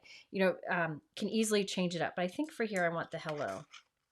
This is that Altenew glitter cardstock. Mike, any more questions? Oh, goodness, lots of questions. Somebody asked, Paula asked, trying to find textured cardstock. I know Lawn Fawn had textured cardstock for a bit. I don't know if they still do, but they did for a bit. Maybe somebody, if Shari's here, she would know. Shari works for Lawn Fawn. Dry embossing with the Empress. Judy asked, what sandwich do you use to dry emboss with the Empress? I the Empress, I think it comes with the flexible mat, and in the instruction manual it says it. I don't ever do it, so I don't know it offhand, but I think you use it in place of the magnetic mat. A bee would be good. You know what? Spellbinders just came out with a bee set. That would be fantastic too. You know, it would be nice because you could have a pop of like a golden yellow. Yes, Shari said textured canvas and textured something else cardstock. So Lawn Fawn still has textured cardstock. I'm hoping that that die cutting machine isn't too loud on here. Oh, by the way, if you learn anything from my nonsense today, this is what you need. This is the biggest thing. Whenever you put a die through your die cut machine, especially if it has a straight edge, like a square or a rectangle, always put it at an angle. If you go straight through with like a, let me get a die, hang on. Like say I'm cutting with this, okay? I never run my dies through straight this way or straight this way. If you've ever done die cutting and you hear like a loud pop and you think you broke your machine, that's often because you're going over a straight edge like that. So what I would do is put it at an angle. I always cut at an angle. Yeah, I'm sorry. I wish I could do a lot of manual die cutting in the video so we don't have noise, but my shoulder's been bothering me, so I'm gonna use that. So what I'm doing here is stacking die cuts together, because if you look at this, I feel like when it's flat on there, it gets kind of lost. But when you stack 2 additional die cuts below it, it'll get thicker and it'll stand out a bit more. Oh, good, you can barely hear it. I do love the Intracut from Gina K. I think it is amazing. I know she worked with them to really fine tune that kind of machine design, and it's really great. It really, if you don't like to think about what sandwich to use, that's the machine for you. I have not been using it. Like I'm not using a lot in videos right now because it's out of stock, and people will always ask about it. It's going to be back in stock this spring, and you'll see me using it again. So yeah, there you go. So now with that little bit of dimension behind it, it's popped up. It stands out a little bit more from the background. So for this card, I think I'm going to leave this and finish it off screen so I can show you some Better Press stuff. So people were asking about the Better Press, and I just think it's a cool machine. But what I will do to finish this off is I'll probably glue the hello right about there, glue this onto a note card, and I probably won't leave any white trim. I'll just cover the entire note card back there. And I might do a bee or a butterfly there. I think that's probably what I'll do. And then I might add a few little gemstones in the background. But I like how this fills it in. Mike, do you have that image that I sent you? Yeah. Okay, Mike's gonna pull something up because there are a bunch of these that fill in like this. Ladybug would be cute too. Yep. There you go. Awesome. So this is what I'm gonna be doing during the Super Bowl. All right. I'll be crocheting my little snake. Lila's gonna be crocheting a little snake. Next time we go on a live, I'll show you the progress. Oh, so Lila, next time we do one of these Crafternoons, I think we're gonna have a camera for her and a camera for me, and we can be creating side by side, which I think will be good. Easily, but that's not it. I know. Ignore that. There we go. Okay, so these here are the different, this is what I had showed you at the beginning, all the different fresh picked die collection from Spellbinders, and see how they're all designed to fill in a card front, and all you have to do is add a sentiment. So those are the ones that I showed you at the beginning and of the video, all those dies that I plan to use. I've done some die cutting off screen with some fun color combos with these dies. I'm just not going to have time to show them all today because I want to do some Better Press stuff, but that's what I showed you at the beginning. I just wanted to be able to show you what I'm using. I definitely will be doing a bunch of die cutting with these later on today during the Super Bowl. All right, can you go back to the, oh, okay. Oh, okay. All right, let me show you. Am I muted? No. I said I was muted. Let me show you the other color combos I pulled out that I was going to use with some of these dyes. These are, this is, I'm having issues there. there I am. Okay. These are, this is the next color combo I'm going to use for some cards like I was showing you. This is, I got it. This is like a video or like a game show. This is Concord and Ninth Creamsicle, which is new.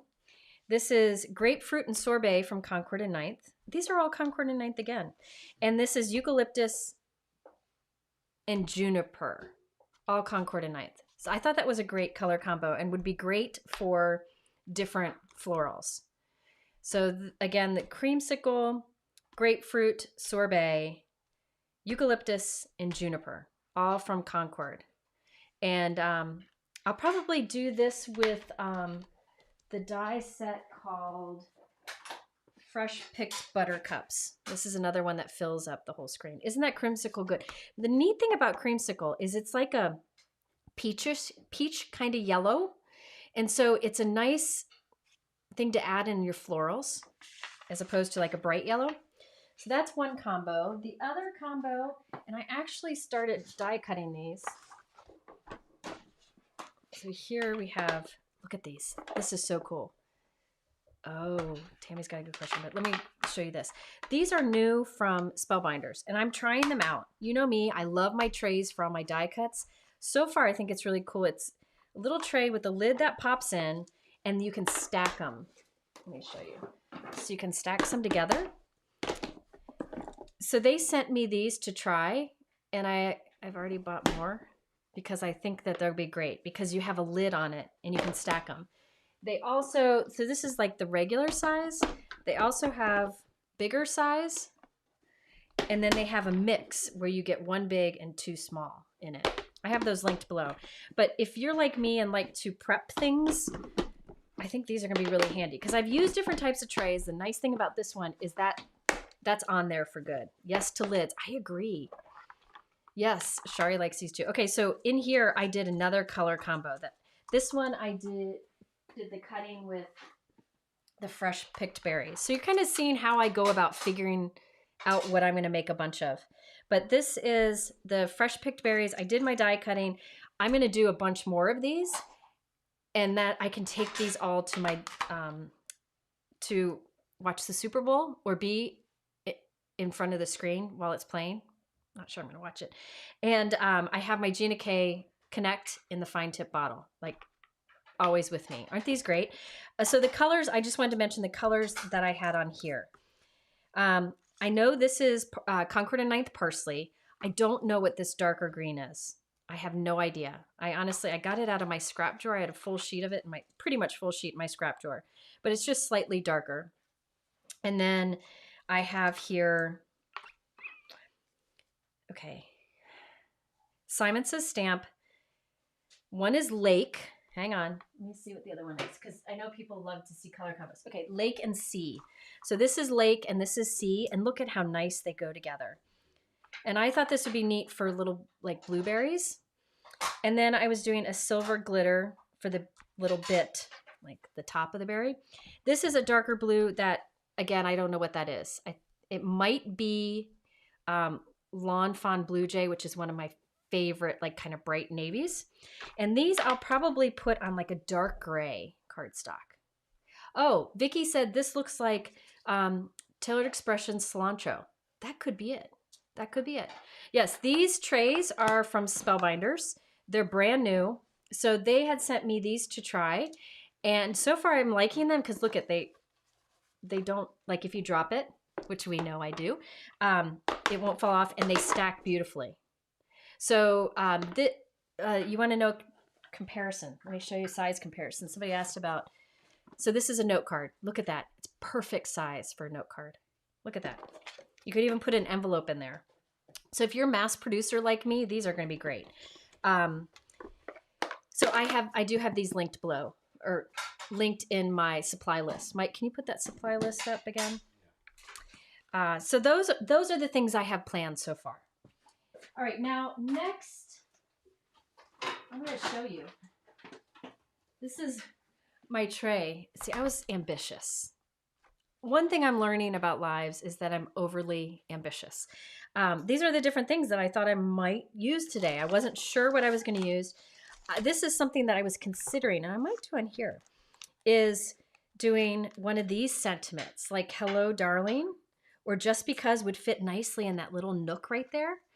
I could do maybe, I could white heat emboss "Hello, darling" on this peacock color cardstock, use the die and put it right in there. Wouldn't that be pretty? So this is Pink and Main "Hello, darling." I thought these were both great. I bought both of these because I thought these sentiments were fantastic. I like the different style, the handwritten style, and that there's little things you can go with it. And these messages are good ones, right? And then on here, I just loved "My prayers are with you," sending my love and prayers. Just great sentiment. So these are on my, I put these on my supply list because I thought I might be able to use them. So maybe I'll do that. It'd also be pretty on vellum. What? Christopher asked, can you add the magnetic backing for dies on the supply list? Oh, Can you get it off my crafty supply list, Mike? Christopher, we'll work on that. Okay, Mike's gonna work on that. If you go to my crafty supply video or crafty gift guide video, it was in December. Look in the supply list. There'll be magnetic sheets there, I think. I'm hoping. If not, I'll find them. So those were some things. And then also, I've had this die set forever. Can't find it, so I bought another one. I'm a fool. Spellbinders, this whale in a bottle. I know Richard did some really cool, I don't know if Richard's still here. He did some really cool cards with this. But look at what you can make with this. You can do a shaped card with this little whale and do a sentiment in it. I just thought that was so cute. I was thinking I might die cut some of that and add it. But Is this water or not? there's nothing in it right now. You can add water to it. Can I have the And then, alcohol? then there's some foil sentiments like "Get well soon" and "I love you deeply" that go with that. So that was on my possible supply list. Now these are the ones I'm looking for here. They also have press plates and all the alphabet. I think that's cool. But let me do a little better press. Did you find them? Yeah. Okay, Christopher, he's adding those magnetic plates or magnetic sheets for holding my dies. He's going to add that to the supply list that's linked here. I think the sheets come pre-cut to this size, which is like 4x6, I think. Yeah, 4x6. Or you can get the bigger sheets and cut them to whatever you want. But I like them because, see, they hold really well, but they're not super thick. That's my thing, is I have these all in a container. I don't want it to be super thick. Okay, so better press. Now, I know there are many machines out there. Oh, gosh. I have to find all this. These are 4x6. There should be 4x6 and full. You can pull it up in my Amazon purchase history. So this is the better press. Yes, I know there are so many tools out there, and I know it's overwhelming. And I know I use a lot of these things in videos. I absolutely do not think that we need them all.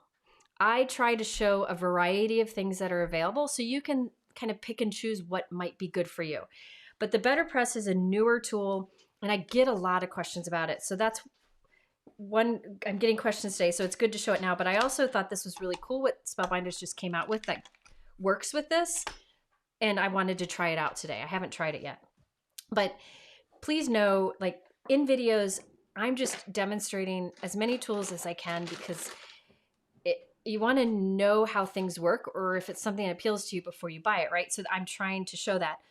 Also keep in mind, yes, I do usually, I've talked about this before, but I do usually use newer products in my videos. And there are several reasons. One is they're available. I get asked so often, why don't you ever use older stuff? Why don't you do a video on using older? If I do a video using older, there's a chance it's not available, and then people get really frustrated if they can't get it. Also, a lot of times these small stamp companies don't keep a lot of old product in stock. So if they do have it, it sells out quickly. Another thing is, the idea of me using an older supply sounds great but the chances of you having that exact same supply are pretty slim. So I tend to use newer stuff, but I am very, very careful to, in my videos, try to do techniques that can be done with a variety of products. So I'll demonstrate with maybe like a new dye, but I talk about other types of dyes that you may have that you can use with it. So I try to do universal things. So please know that when you see a lot of these new things like the Better Press, we're just having fun and showing you the different options. You do not. So there's that. So if you're watching me right now, don't feel like this is, don't feel like these videos are, you need to have these tools. We're just showing you what's available and how they work. Now the Better Press, hold on. No, I can't, but Mike will when he comes down. I can't reach up there with my shoulder, sorry. Okay, so the Better Press is a faux letterpress machine. It takes a plate and presses it into cardstock or into paper and leaves a little indentation and leaves a beautiful detail ink impression behind. It is fantastic how beautiful it is. I've done 2 intro videos on it. If you go to my YouTube channel and you search on Better Press, you will see there are 2 videos where I really showed you a lot of different things you can do with it. There are inks available for the Better Press, but I use my dye inks. I just use whatever inks I have, and I found these fresh dye inks work great for it, so you can really use the inks you have. There is a cotton paper they have available that if you use it, it gives a little bit more of an impression, but really you can use any cardstock too. It just won't press in as deep, but the ink transfer and the detail is fantastic. So there are lots of Better Press plates out there. Spellbinders has tons of them, but now they're teaming up with companies who are coming out with press plates that work with the Better Press. So like Pink Fresh, Altenew, a few different companies are designing press plates in their style and their designs that works with the Better Press. Now you can use press plates without the Better Press. They foil beautifully with the Glimmer machine. Outstanding foil, very detailed. You'll see these plates are very detailed. And I find I actually get better foiling with my press plates than I do with my foil plates. I don't know why. Maybe it's just me. So, and then you can also use these with an embossing mat in your die cut machine. But let me show you, oh, thank you. Brianne's putting the link to, I assume those are the Better Press videos. She's putting those in the comments. Let me show you what's new here. Spellbinders just came out with 2 new sets. I have them in my supply list. Thank You Blooms and Blooming Garden. What's cool about these is they come with a registration guide so that you can do Better Press, like make a card with lots of Better Press in different colors. So I am going to try that. So this could go poorly. You know, oh, Mike's helping Lila. Okay, so I think I'm going to use the Better Press cardstock here. Let me get a piece here.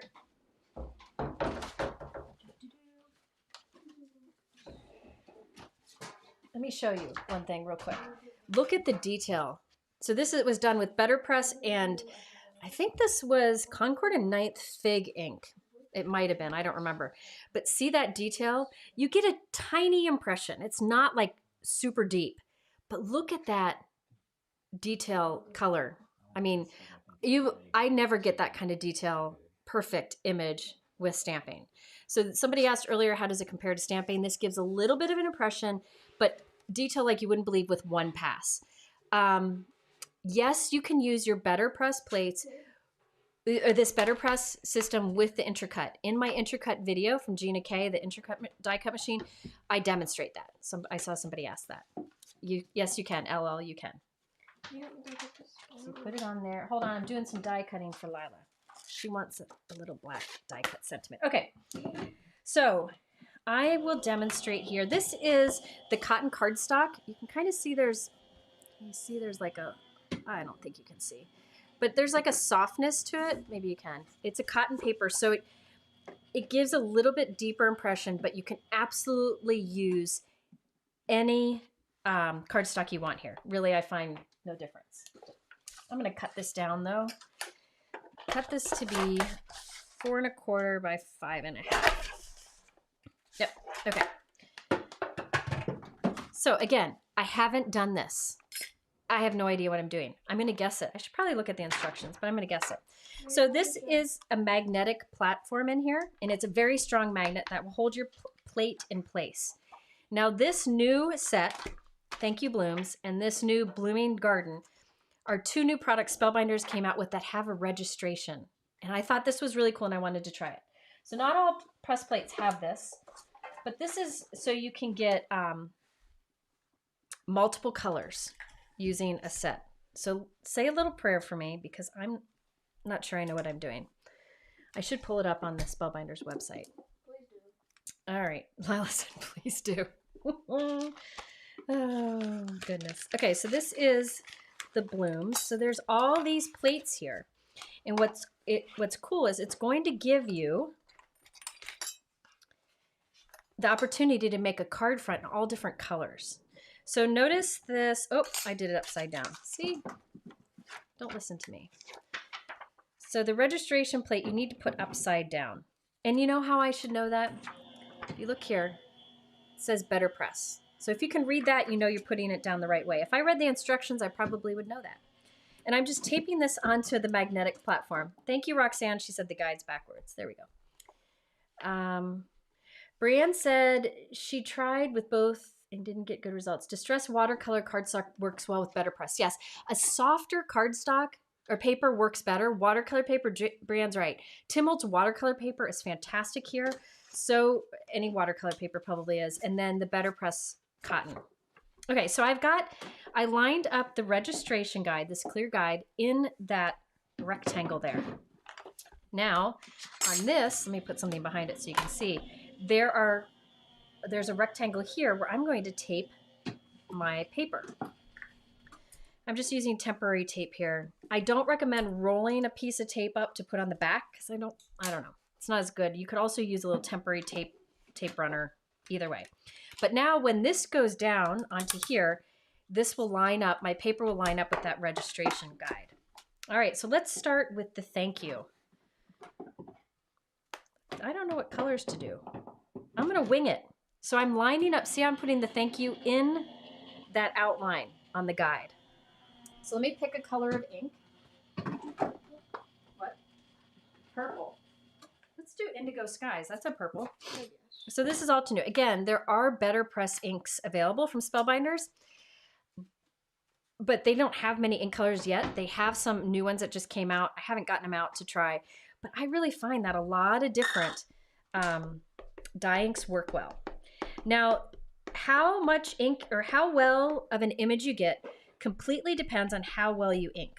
Now, I've never used this plate before, as you can see, so I like to ink it up and then wipe it off. So it kind of gives it a little bit of love before. It's kind of like loving up a stamp. I don't think you need to do that, but I'm doing it anyways. Okay, so I inked it up and wiped it off. I don't think you can use the better press with the Impress. I don't know. I haven't tried it. I'm too scared.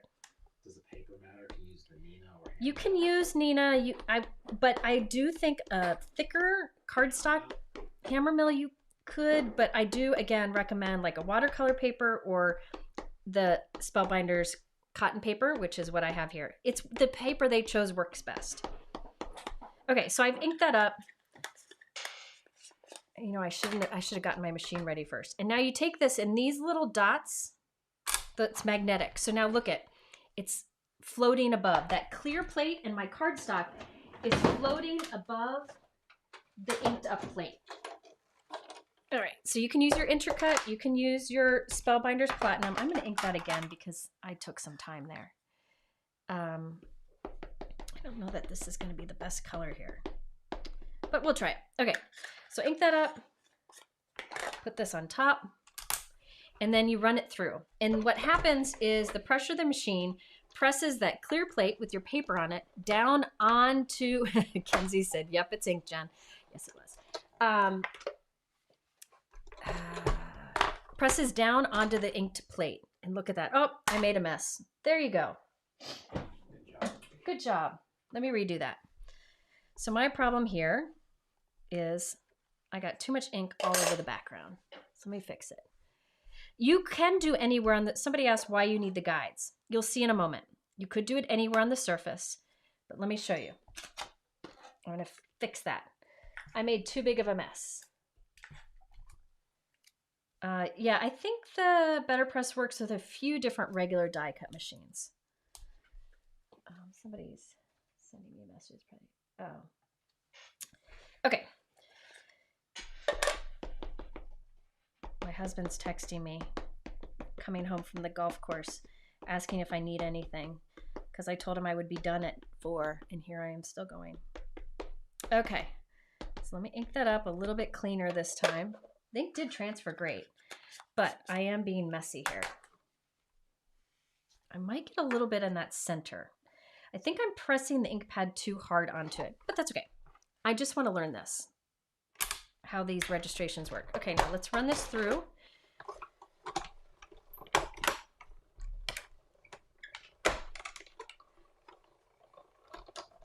All right. So all the other press plates out on the market, you do not need the registration guide. This is a special one. You'll see why. So look at how that press. Now I got a little bit of ink right there because I over inked that. I can use my sanding block to sand that away, but I'm gonna let it dry first. But look at that. See how it's kind of pressed in? Can you tell it's pressed in such detail? One pass through. Now, if say you didn't ink it well and you want to go through again, you can ink it up again and it'll land right on what you did before because this is magnetic and holds it in place. Okay, so now that I've done that, let's see. I'm winging it, folks. There might be an order to this, but I bet people in the comments are saying that's not the right order. I think it'll be fine. I think it'll be fine. So I've got all these flowers, but I need to decide. See how I'm filling in? I'm just fitting them in the outline. I can do different colors here.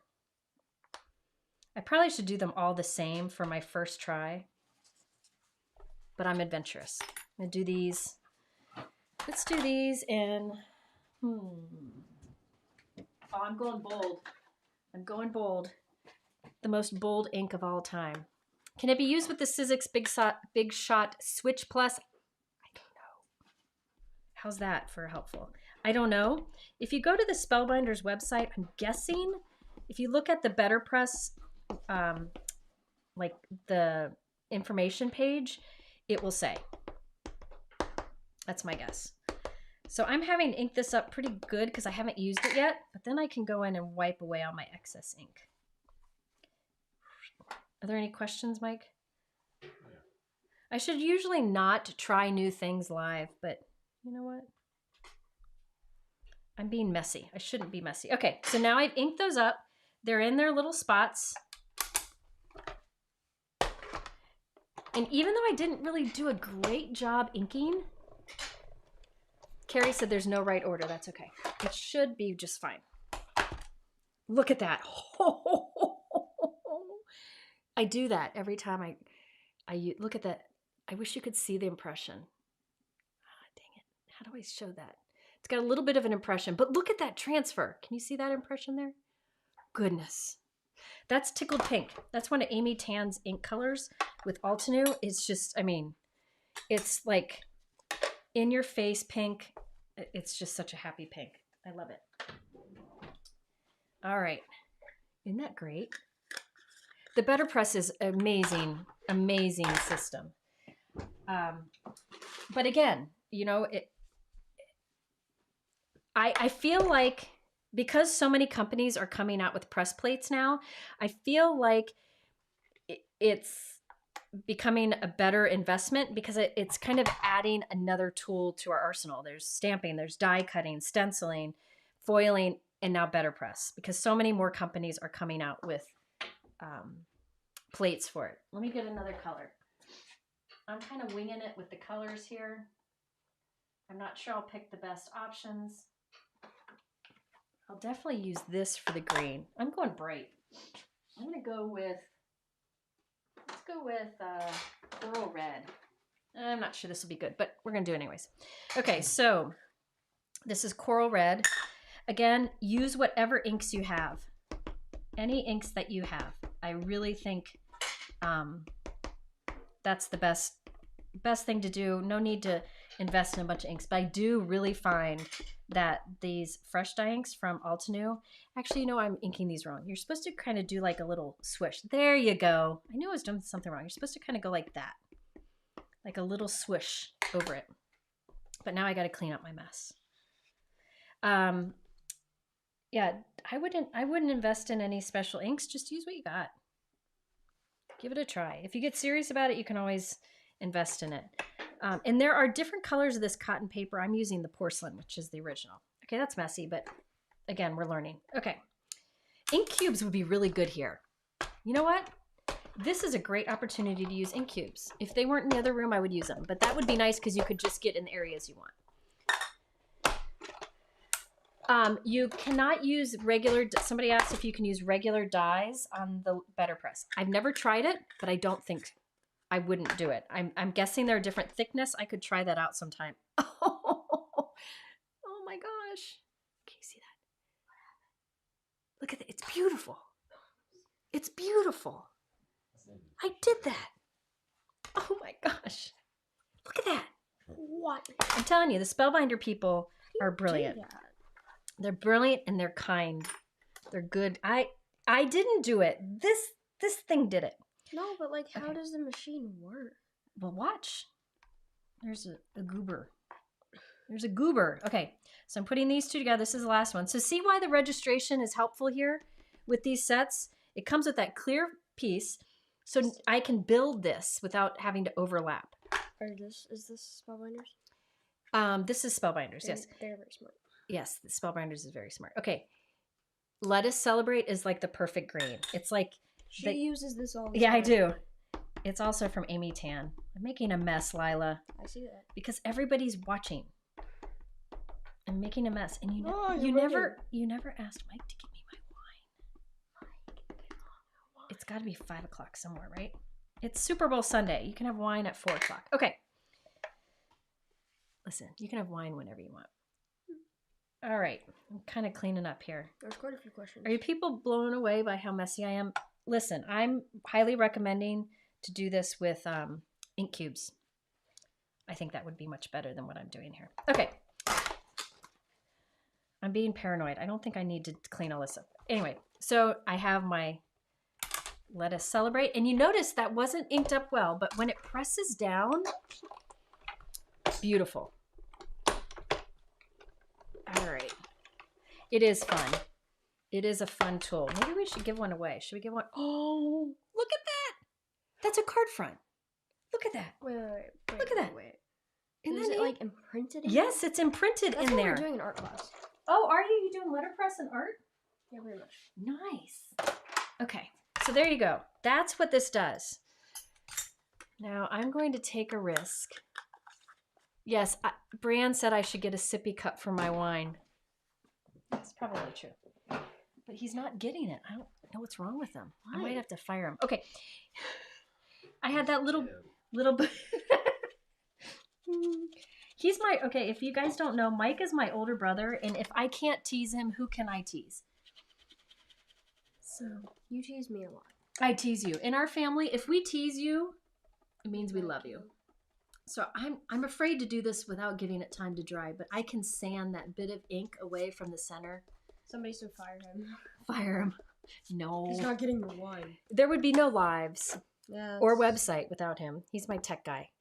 So I'll work a little bit more on that. But look at that. How cool that is for card front. And then there's this one. This one here.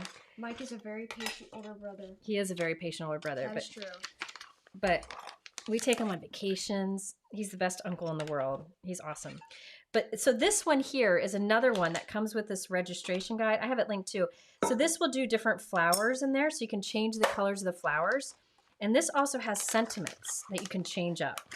So let's see. Let's read backwards. Hello from me to you. Sending birthday wishes and thanks for everything. Aren't those cool? Yeah, Jackie said, I haven't jumped on the Better Press bandwagon yet due to the expense, but this sure makes me want one. Listen, I get it. I get it. So puzzles are my hobby. I'm trying to course correct my life and not work as much this year. I don't know. Long story. That's all for a therapy Crafternoon someday. But one of the things I've been doing is puzzles. And here's a little secret. And sadly, Lila's here. She's going to hear my secret. But the thing with, I'm going to show you one more thing. I know we went over, but you are welcome to leave at any time. Puzzles. So jigsaw puzzles. There are so many jigsaw puzzles out there. I've been starting to do those lately. The reason I've been doing puzzles is because it's something that I can like step away and do. And I found that when my anxiety has been really bad the last several months, and for some reason when I do puzzles, it really brings my anxiety down. I don't know if there's any other puzzle doers out there. We have a table in front of our fireplace. I can't do 12 things at once here. We have a table in front of our fireplace, a round table with like a spinning top that we have a puzzle going on. But then we started doing bigger ones.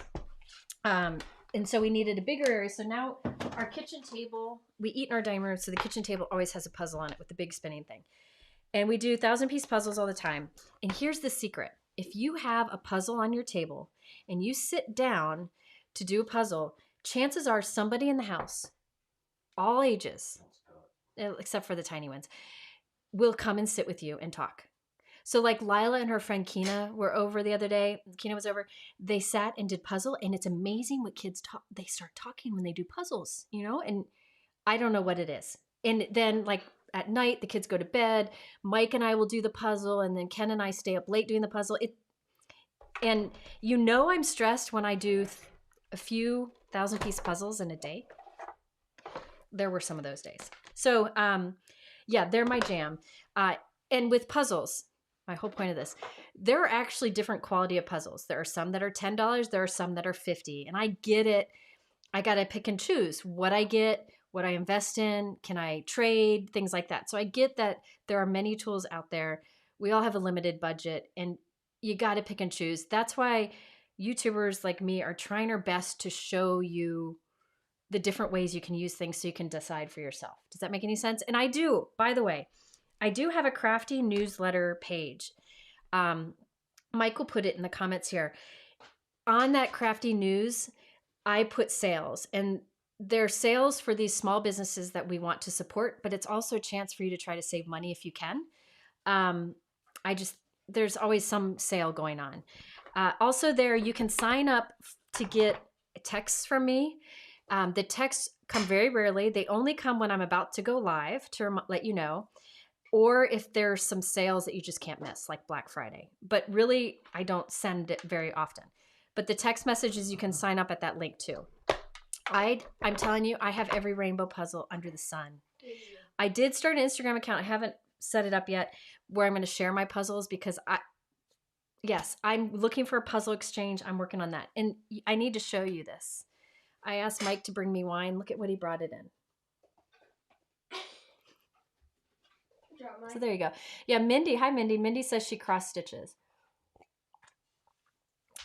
Let's try something else. I'm going bold, Mike.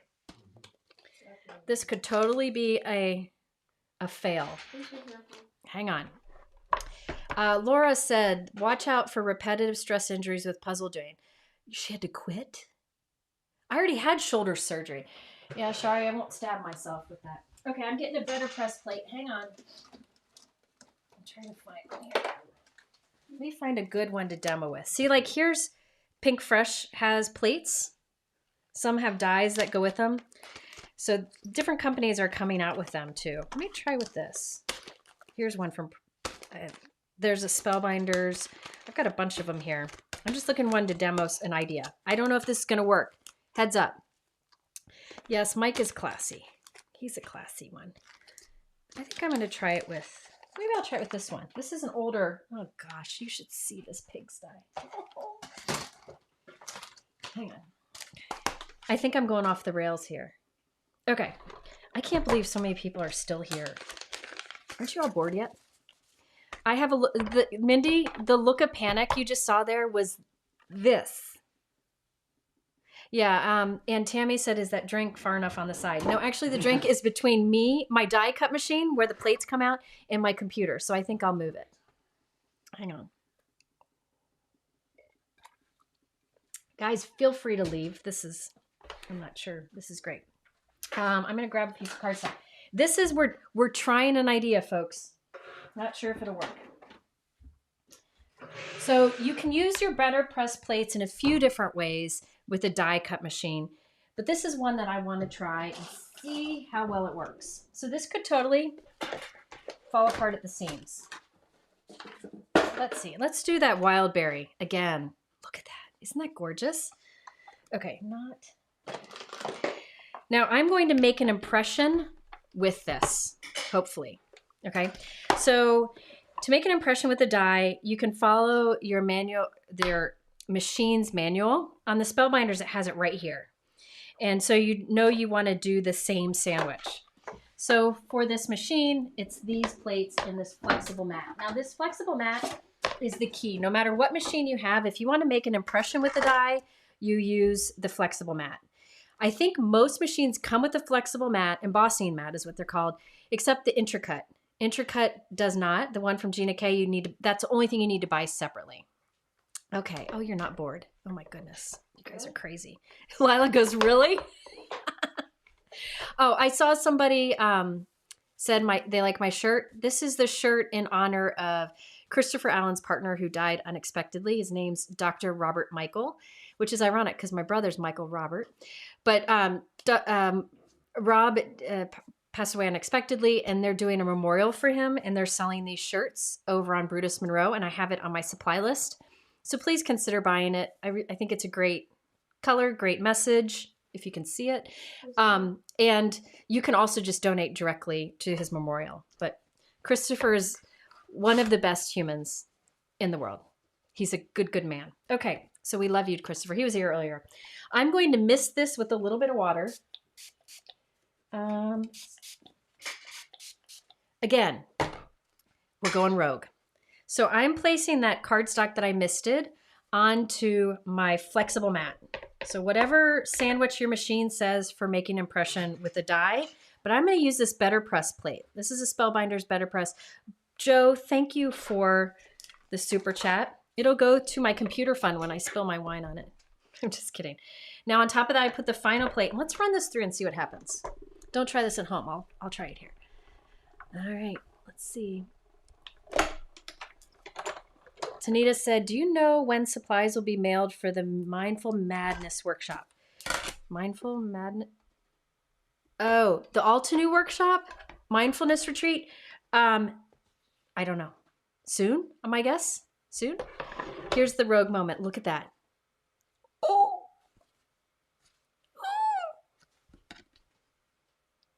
Isn't that awesome? So yes, this is the universal plate system from Spellbinder. So if you do not have a better press system, like I just showed you with this card, you can use the press plates with your embossing mat and get a deep impression. So see, that's very deep.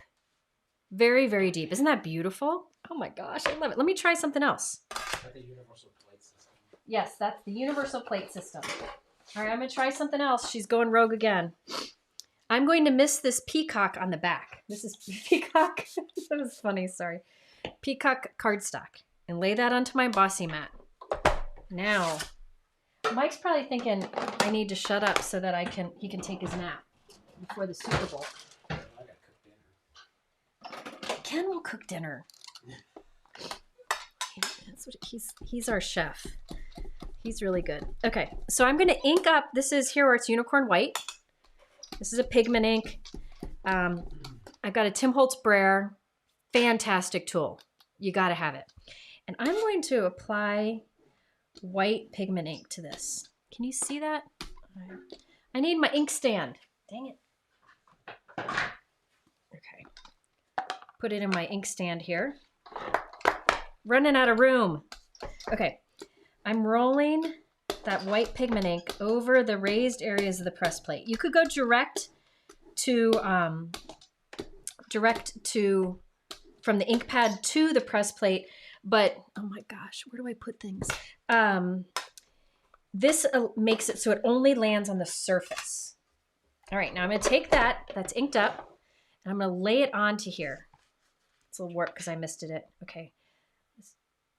Pop. Don't move. Oh, crud. All right. Put this on top.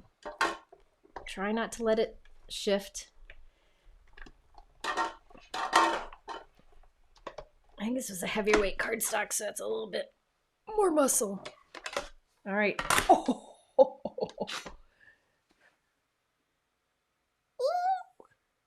Are you an animal? I am not an animal. I'm a goat. No, that's what Kathy calls me. Look at that. Isn't that beautiful? Oh. One of my friends sent me a screaming goat, and that's what's back there. Okay, so let me show you what that is in comparison to, gosh, I have to clean up from this. No Super Bowl for me. I don't know where to put anything. Okay. Let's do the same thing with the Better Press so you can see the difference. The Better Press is more subtle. Let me show you. So I got the Better Press here. I'm going to tape this peacock down. Isn't that pretty?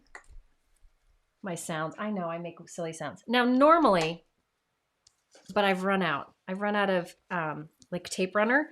I would put a little tape runner here and here and tape this here so that no edges are blocked, but I ran out of tape runner. I ordered more.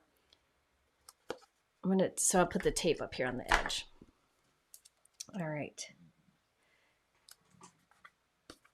There we go. So I've got that tape on there. That's the same color ink or color cardstock. I'm going to take the same press plate. I'm going to put white pigment ink. I think I'll ink it up in the same way. That seemed to work really well. Let me find that. Okay. I'm missing questions though when I do man down. I'm missing questions when I do this. I'm sorry. But I'm going to ink this up the same way. So this is an experiment, a comparison. Look how messy I am. We did the white Better Press plate with the embossing mat that machines come with. This is Concord and Ninth Peacock, Gigi.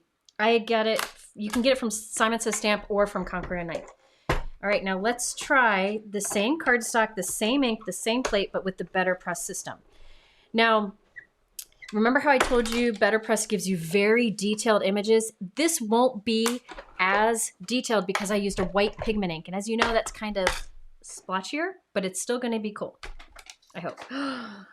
Holy mackerel. Look at that. So let's compare.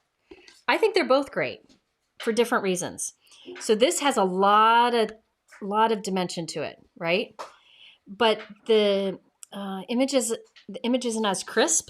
Now this has a little bit of impression because it's not really the cardstock meant for this technique, but look at that detail. That's with white pigment ink, which you know, if you stamp with white pigment ink, it's often splotchy. Look at that. Isn't that gorgeous? So look at the comparison. So there, if you are interested in using press plates without the Better Press system, you can get this, but with the Better Press, you get this. So there's just two different options. Isn't that fun? But like this that we did with these press plates, that would be difficult to do with an embossing mat. So this is the good tool for that. The Hello die with Spellbinders, right? The Hello die with Spellbinders. Yeah, it should be in my supply list. So this plate is not in the supply list. Anyway, another thing is like some press plates are sentiments, like here. I wouldn't recommend that with the embossing mat. I don't think it would turn out as well as sentiment. It wouldn't be as crisp. The Better Press will give you really crisp sentiments. Okay. Another thing, I'm not going to do foiling today because that's just, I don't want to wait for it to heat up. But these press plates you can use within your glimmer machine. Now, they say you shouldn't use your foil plates in your Better Press, but I figured out a way and I'll share it in a future video. So anyway, but you'll notice, you'll see more and more press plates are going to be coming available because it's just another great tool. As far as the cost of the Better Press system, I would watch. Spellbinders often has sales on the Better, they have great sales. In fact, in my description below, I put a link to their buy one, get one free sale right now. They have lots of dies on great deals right now. But they also once in a while will have the Better Press system on sale. Also, the other day, Mike, can you check it? Scrapbook.com had it on sale. I don't know if it still is. It's on my Crafty News page. Whenever I see the Better Press on sale, I put it on that page because it's what are the size of the press plates? So there are a lot of different press plates out there, and they all are different. But this one right here is like 4.5 by a little less than 6. Okay. Yeah, they do. I'll have it. It's on sale, the bundle. Okay. Can you put a link to the sales page there? Mike's gonna put a link in the chat to my sales page, because in there, if you look for scrapbook.com, is information on a sale or a deal on a bundle for the Better Press system. And somebody asked what this one is. I don't have it in my supply list, but it's the Floral View. They only have 5 in stock, so you gotta hurry. But this is an older one. It's called Floral View. That's what I just demoed with. So there are some different looks you can get. Isn't that fun? All right. Let me answer a few questions. Mike, you got some questions? And I'll drink my wine out of my...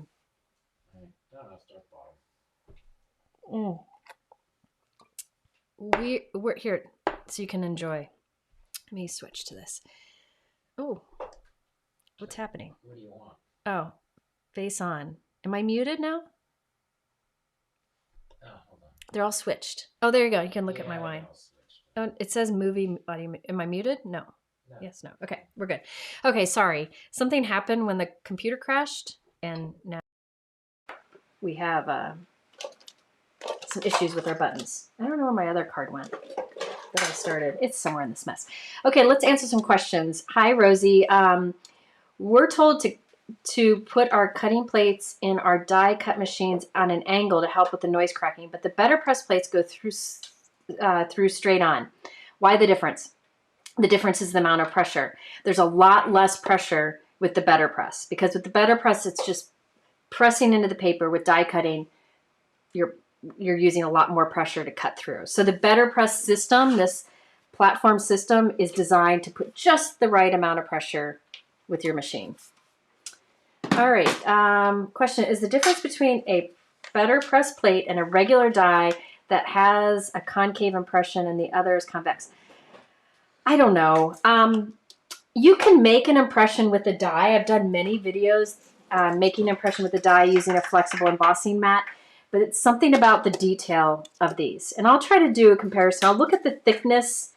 I'll bring out one of my nerd tools and do a little comparison on the thickness and see what I can come up with.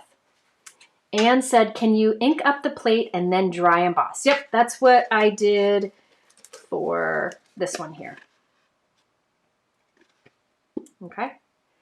All right. What is your plate configuration for stitching dies? I use the same. Whatever regular die cutting is. Sometimes you might need to add a shim in to really cut those tiny little holes, but otherwise, all the same. What's the next one? Any recommendation for sympathy card die or stamp sets? I just showed you. I showed one earlier. Oh gosh. Let me find it.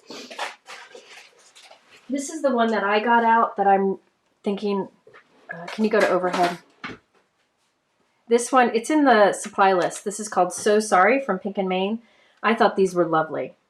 And really, you could die cut out these sentiments and really add them to any cards. I don't know where I put my flower card from earlier, but you could add it to that. Okay, about my nails. Are they easy to take off? Yes, you just pull them off. And how long do my nails last? So Colleen asked about my nails. Yeah, I don't like painting my nails. First of all, I have weak nails and the paint comes off too quick no matter what I use. And I don't like the chemicals. So I use press-ons. They're like stickers that you stick on and they can last you up to 2 weeks. I change mine at about a week because I get bored. And they just pull right off. I think they're great. I have information probably linked below is my guess. Lila made a card? I finished my card. Did you do that? Yeah. Just now? Yeah. It's got little thingies on it. It's got little gems. But wait, Wait, you accomplished something and I didn't. Yeah, you. And I do this for a living. this is ribbon that I put in half. Where'd you find ribbon? How do you think I Ribbon found ribbon? container. That's what you wanted from up high. Yeah. Look at that.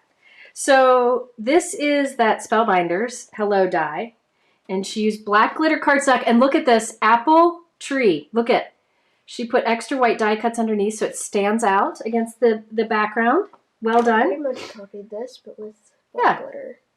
I made it a little taller. Okay, and then what's this stencil? Because I don't know. It's Simon's stamp. I don't know exactly. It's called Bitty Florals. Bitty Florals, and you use Concord and Ninth, eggplant, grape soda, and lilac inks. And then you added some gems to the center of the flowers. They listen. They Studio listen. They Katia. do listen. Studio Katia, Arctic Breeze. And then she put ribbon around the edge. That little black top there gives me a little Aunt Gina vibe. Oh, she's got a lipstick kiss on her forehead now. Oh. Look at that. Yep. She made a card and I didn't. I do this for a living. This was the ribbon I used. But You know what? I just think this came out of like a class kit probably. that I... Oh, and so you cut it thin around... I think we know what Lila's going to do for a career. Isn't that amazing? I'm so proud. That's awesome. Okay, so next time, if you join me for another Crafternoon, which I don't blame you if you don't, Lila's trying to get my lipstick off her forehead. Mike has set up a camera over on her spot so we can both craft at the same time. But this girl is a master at stenciling. Look at how beautiful that blending is. Another card engineer coming up. You know There's a the question. I'm gonna cry. While I answer more questions, I do have to tell you one story. I'm gonna brag on you. Oh, great. So our school, I think I might have told this already, but it's so awesome. Our school we have a big school district, and they had a thing called, where they did 12, leading up to Christmas, 12 kids who were known for their kindness, or were nominated or whatever for kindness. She was one of the 12 of the whole district. She was my little kind girl. what stencil is it? Okay, what stencil was it? You said mini something. Simon says stamp what? Bitty Floral? Bitty Floral. She I'll used add it. Simon says stamp Bitty Floral. Oh, Vicky was asking, can I show the happy die stamp that I shuffled through? Was it this shuffling? I think it's in here. This one? Is this it? This is the You Make Me Happy from Spellbinders. This is a press plate. How do I get all of my paper bits out of my stitching dies every single time, Emily? I don't. I just leave them in. I usually leave them in and they come out on their own. There's also, Spellbinders has this tool. And you can run that through it and that helps to get them all out. But if you use a shim, it'll cut through anyways. Okay, what else do we got, Mike? We'll answer a few more and then I probably Did you should do let the- people have a life. The one at the bottom. Did you do that one? Oh, this question here? The one on the way at the bottom. When cutting dies, how do I not get the marks of the previous dies on the paper? I use the Gemini Junior and I always end up with impressions on my dies. Die cuts, frustrating. Okay. Let me think about how to answer this. If you're using a shim, maybe you don't need the shim. You may not need that much pressure. Another thing is, no matter what no matter what die cut machine I use, I always try to keep the top cutting plate clean and not cut into it. So say whatever machine you have, whatever plate sandwich you use, put your cardstock down, put your die on top, and then this plate, always have clean. Don't cut into this one. If you have a system where there's two cutting plates, you know, you have this one that's all mucked up that you cut into, but then the top cutting plate always keep clean. If you go back and watch any of Kathy Zilski's old videos, she used a Gemini for quite a while, and she always did that. The top cutting plate was clean so that you don't have to worry about any impressions from this rubbing onto that cardstock when you run through. Does that make sense?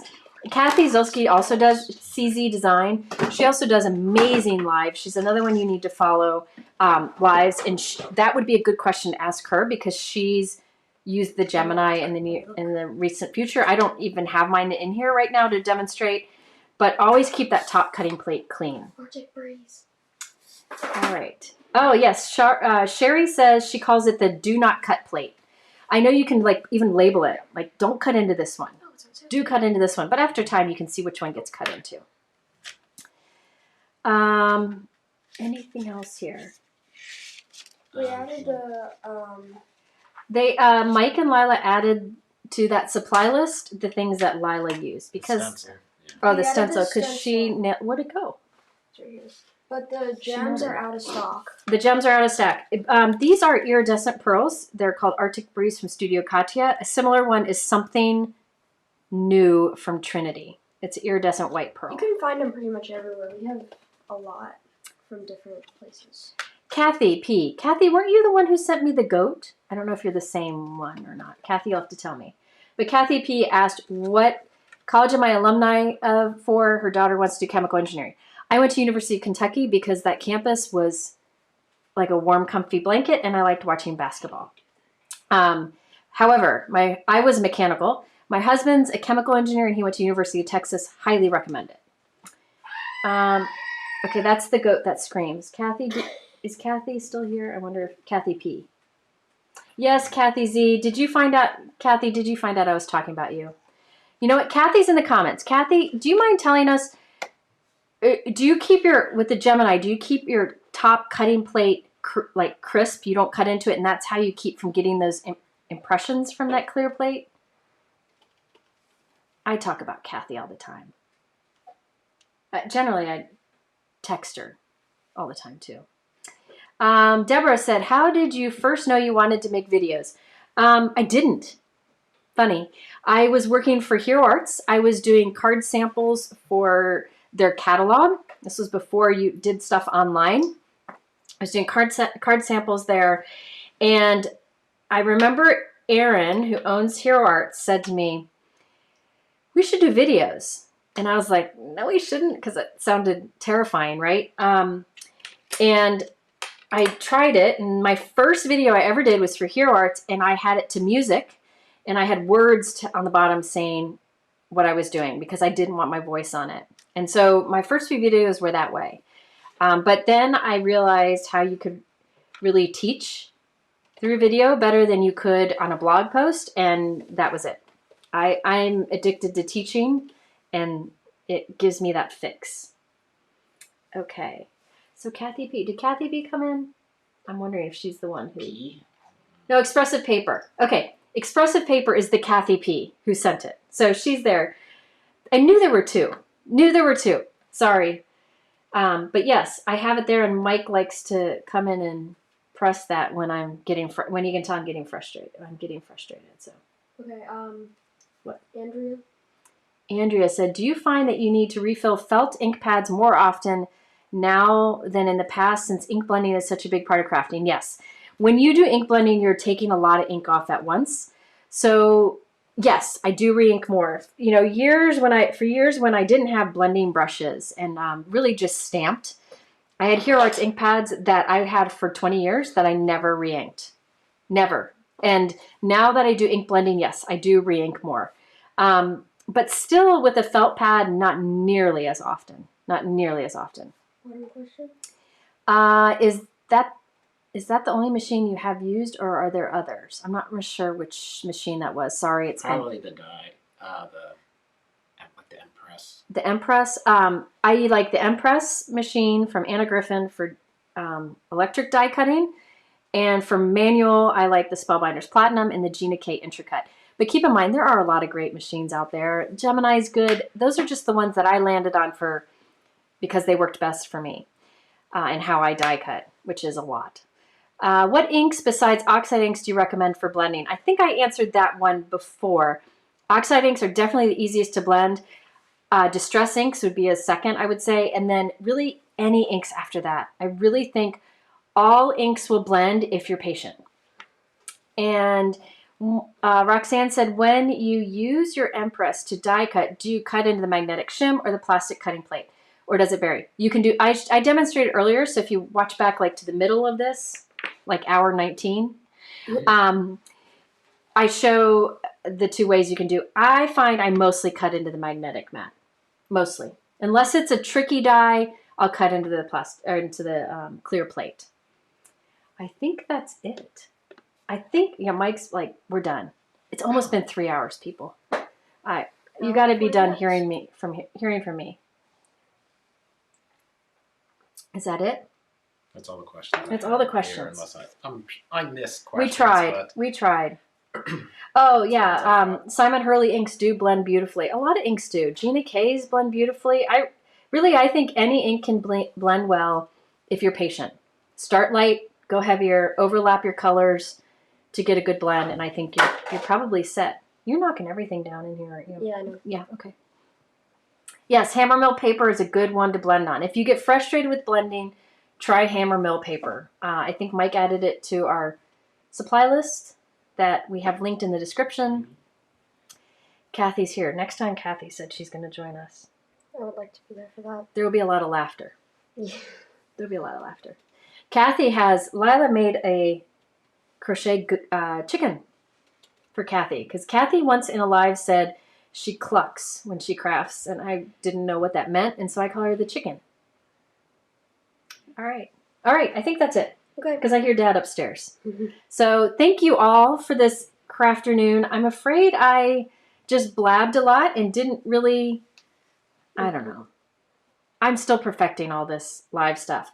Please know that one thing I do want to mention, when you start doing lives on YouTube, YouTube pushes those to people, lives over pre-recorded videos. So if you haven't been seeing any pre-recorded videos from me, go check my channel, because I'm alternating between, usually trying to alternate between the two. So I still have my pre-recorded videos that have 19 million cards and it's edited down. So I'm still doing both. I'm not going to abandon that. And this is fun too. So most of my lives will have something more planned. This was just kind of a play afternoon where we could all just hang out and chat. And next time, I'll come. Lila will have a camera set up for her. And Kathy Zilski or Christina or both, Christina Werner, will come join me. So thank you so much. I'm glad you all joined us today. Have fun with football. Go team. Have a good day. Thank you. Thank you.